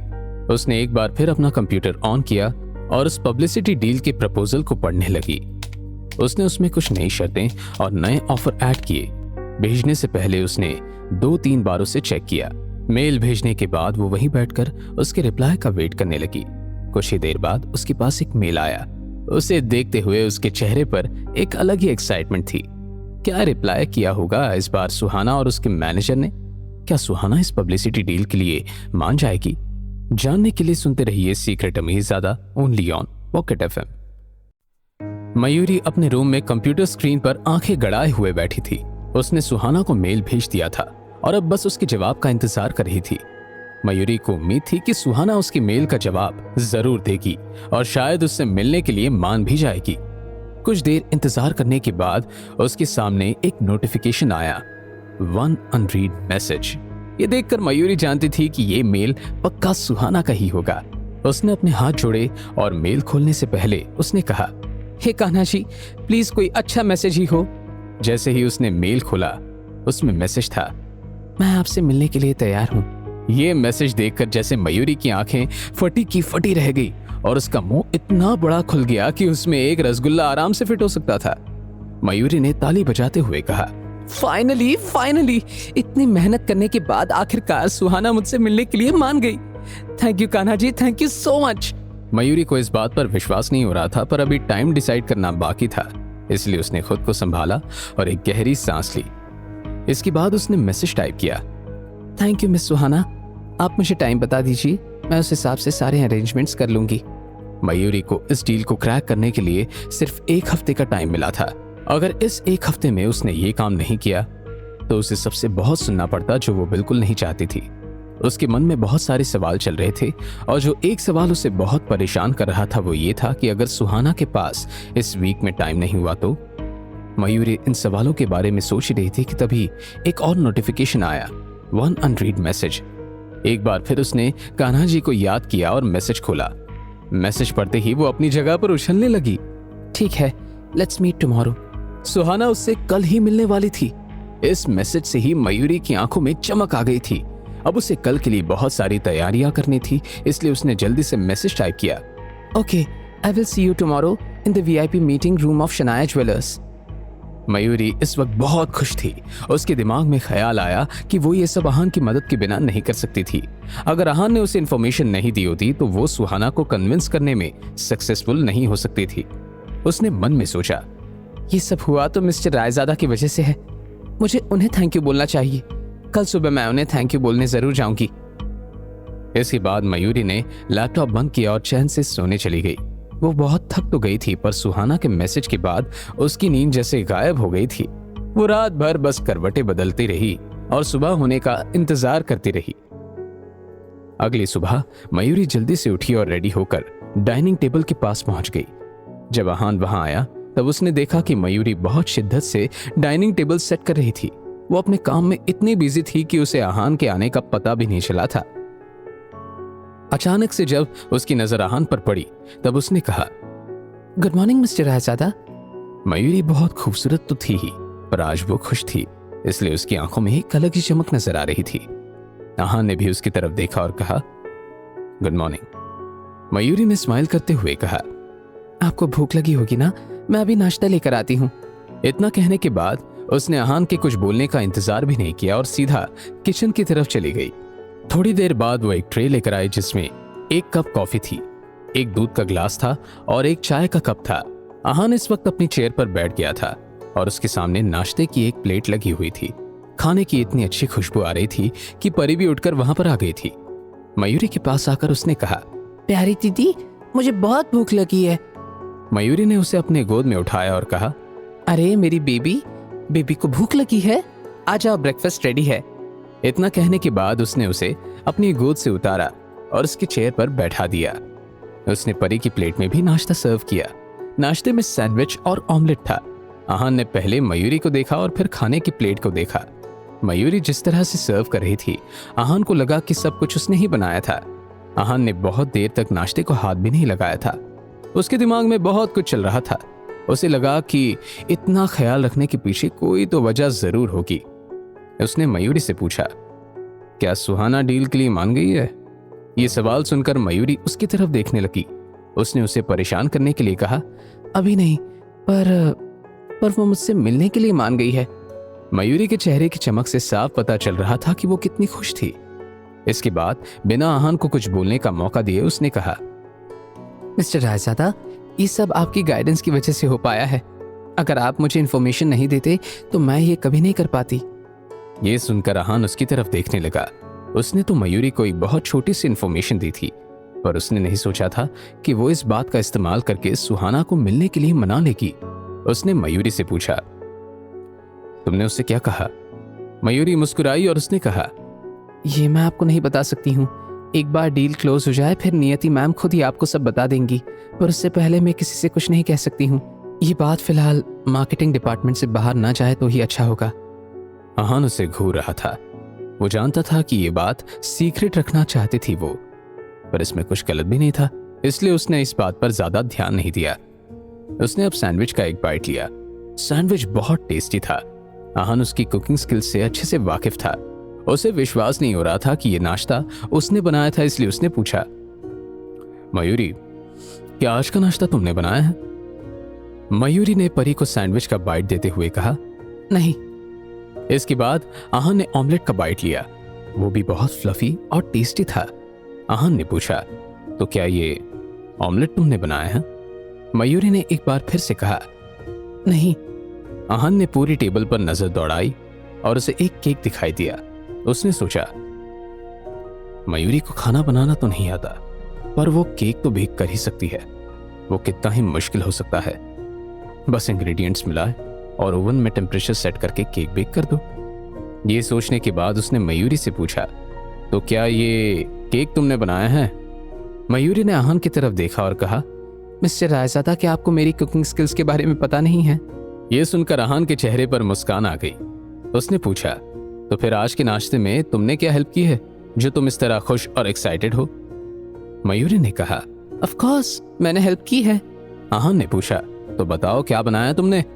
मयूरी ने कहा, ये दूध मैंने गर्म किया है और आपकी कॉफी भी मैंने ही मग में डाली है। इसके अलावा आपकी चाय भी मैंने ही खुद छानी है।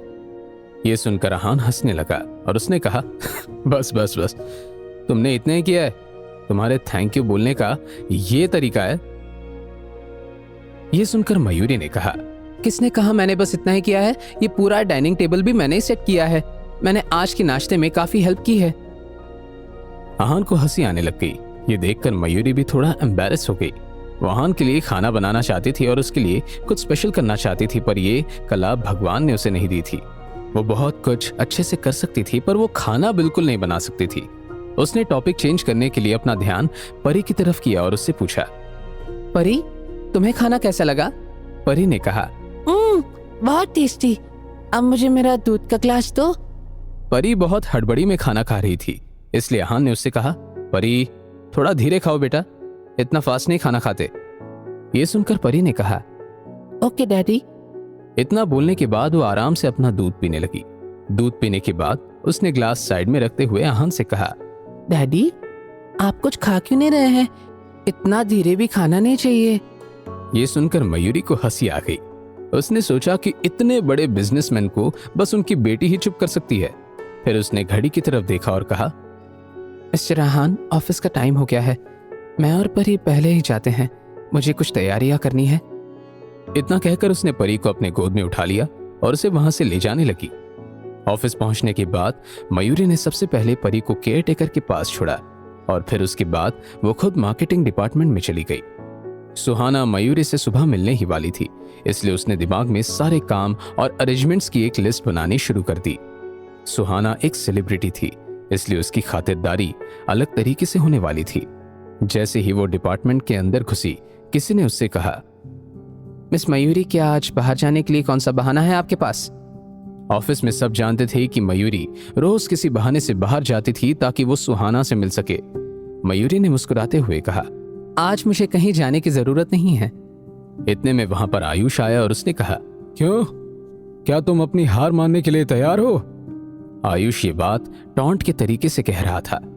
जब मयूरी ने उसे कोई जवाब नहीं दिया और बस उसकी तरफ तिरछी नजरों से देख रही थी, तब उसने फिर से कहा, हमारी शर्त भूलना मत मयूरी। ये सुनकर मयूरी ने कहा, मैं तो नहीं भूलूंगी, पर तुम भी याद रखना, अगर सुहाना इस डील के लिए मान गई तो सबके सामने तुम घुटने टेक कर मुझसे माफी मांगोगे। आयुष ने कहा, हाँ, पर यह सब तब होगा जब तुम डील करने में कामयाब रहोगी, जिसका होना इम्पॉसिबल है। मयूरी मुस्कुराई और उसने कहा, मयूरी के लिए कुछ भी इम्पॉसिबल नहीं है, मैं सब कुछ पॉसिबल कर सकती हूँ। समझाई छे कि रिपीट करूं? आयुष ने कहा, तुम्हें याद है ना कि क्या काम है? सुहाना को डील के लिए मनाना है। मयूरी कुछ बोल पाती उससे पहले ही उसके एक और कलीग विक्रम ने कहा, आयुष, अभी मयूरी का टाइम खत्म नहीं हुआ है। विक्रम को लग रहा था कि मयूरी से इस तरह बात करके आयुष सही नहीं कर रहा है। आयुष ने कहा, एक हफ्ता तो क्या, अगर मयूरी को 1 साल भी दे दिया जाए तो वो सुहाना को डील के लिए नहीं मना सकती। ऐसा होना इम्पॉसिबल है। हमें मयूरी पर डिपेंड नहीं रहना चाहिए और सीधा नियति मैम, वर्धन सर या फिर सीधा आहान सर से बात करनी चाहिए। आयुष ये बोलते हुए वहां से जाने लगा, तभी मयूरी ने कहा, रुको। वो तुरंत रुक गया और उसने पूछा, क्या बात है? मयूरी ने उसकी तरफ देखा और मुस्कुराते हुए बोली, किसी से कुछ कहने की जरूरत नहीं है। आज सुहाना हमारे ऑफिस आ रही है और 10 बजे मेरी उनके साथ मीटिंग है। ये बात सुनकर आयुष के तो जैसे होश ही उड़ गए। उसे बिल्कुल विश्वास नहीं हो रहा था कि सुहाना मयूरी से मिलने के लिए मान गई थी। उसने हैरान होते हुए कहा, क्या सुहाना आज ऑफिस आ रही है? मयूरी ने कहा, हाँ, एक बार मीटिंग हो जाए फिर देखते हैं किसे घुटने टेक कर माफी मांगनी पड़ती है। आयुष को ऐसा लग रहा था जैसे बाजी उसके हाथ से निकल रही थी। फिलहाल उसके पास बोलने के लिए कुछ भी नहीं था। उसने बस इतना कहा, अभी डील फाइनल नहीं हुई है, जब हो जाए तब मुझसे बात करना। इतना कहने के बाद वो वहां से चला गया और बाकी सब भी वहां अपने काम में लग गए। अभी टाइम 9:30 हुआ था और सुहाना के आने में 30 मिनट बाकी थे। मयूरी ने फिर से एक बार फाइनल चेक्स किए और डॉक्यूमेंट्स फिर से पढ़ने लगी। सब लोगों का ध्यान इस वक्त घड़ी पर ही था। 9:45, 9:50, 10 बजे सब मयूरी के पास आ गए थे। मयूरी इस वक्त बहुत पैनिक कर रही थी। उसे भरोसा था कि सुहाना ऐसे बिना बताए मीटिंग कैंसिल नहीं करेगी, पर अगर वो नहीं आई तो। वो इसी सोच में थी, तभी आयुष आया और उसने कहा, 10:10 हो गए हैं, पर सुहाना अब तक नहीं आई है। मुझे तो लगता है कि मयूरी ने झूठ बोला है। क्या सुहाना वहां पर आएगी या फिर आयुष सबके सामने मयूरी को झूठा साबित कर देगा? जानने के लिए सुनते रहिए Secret Amirzada, only on Pocket FM।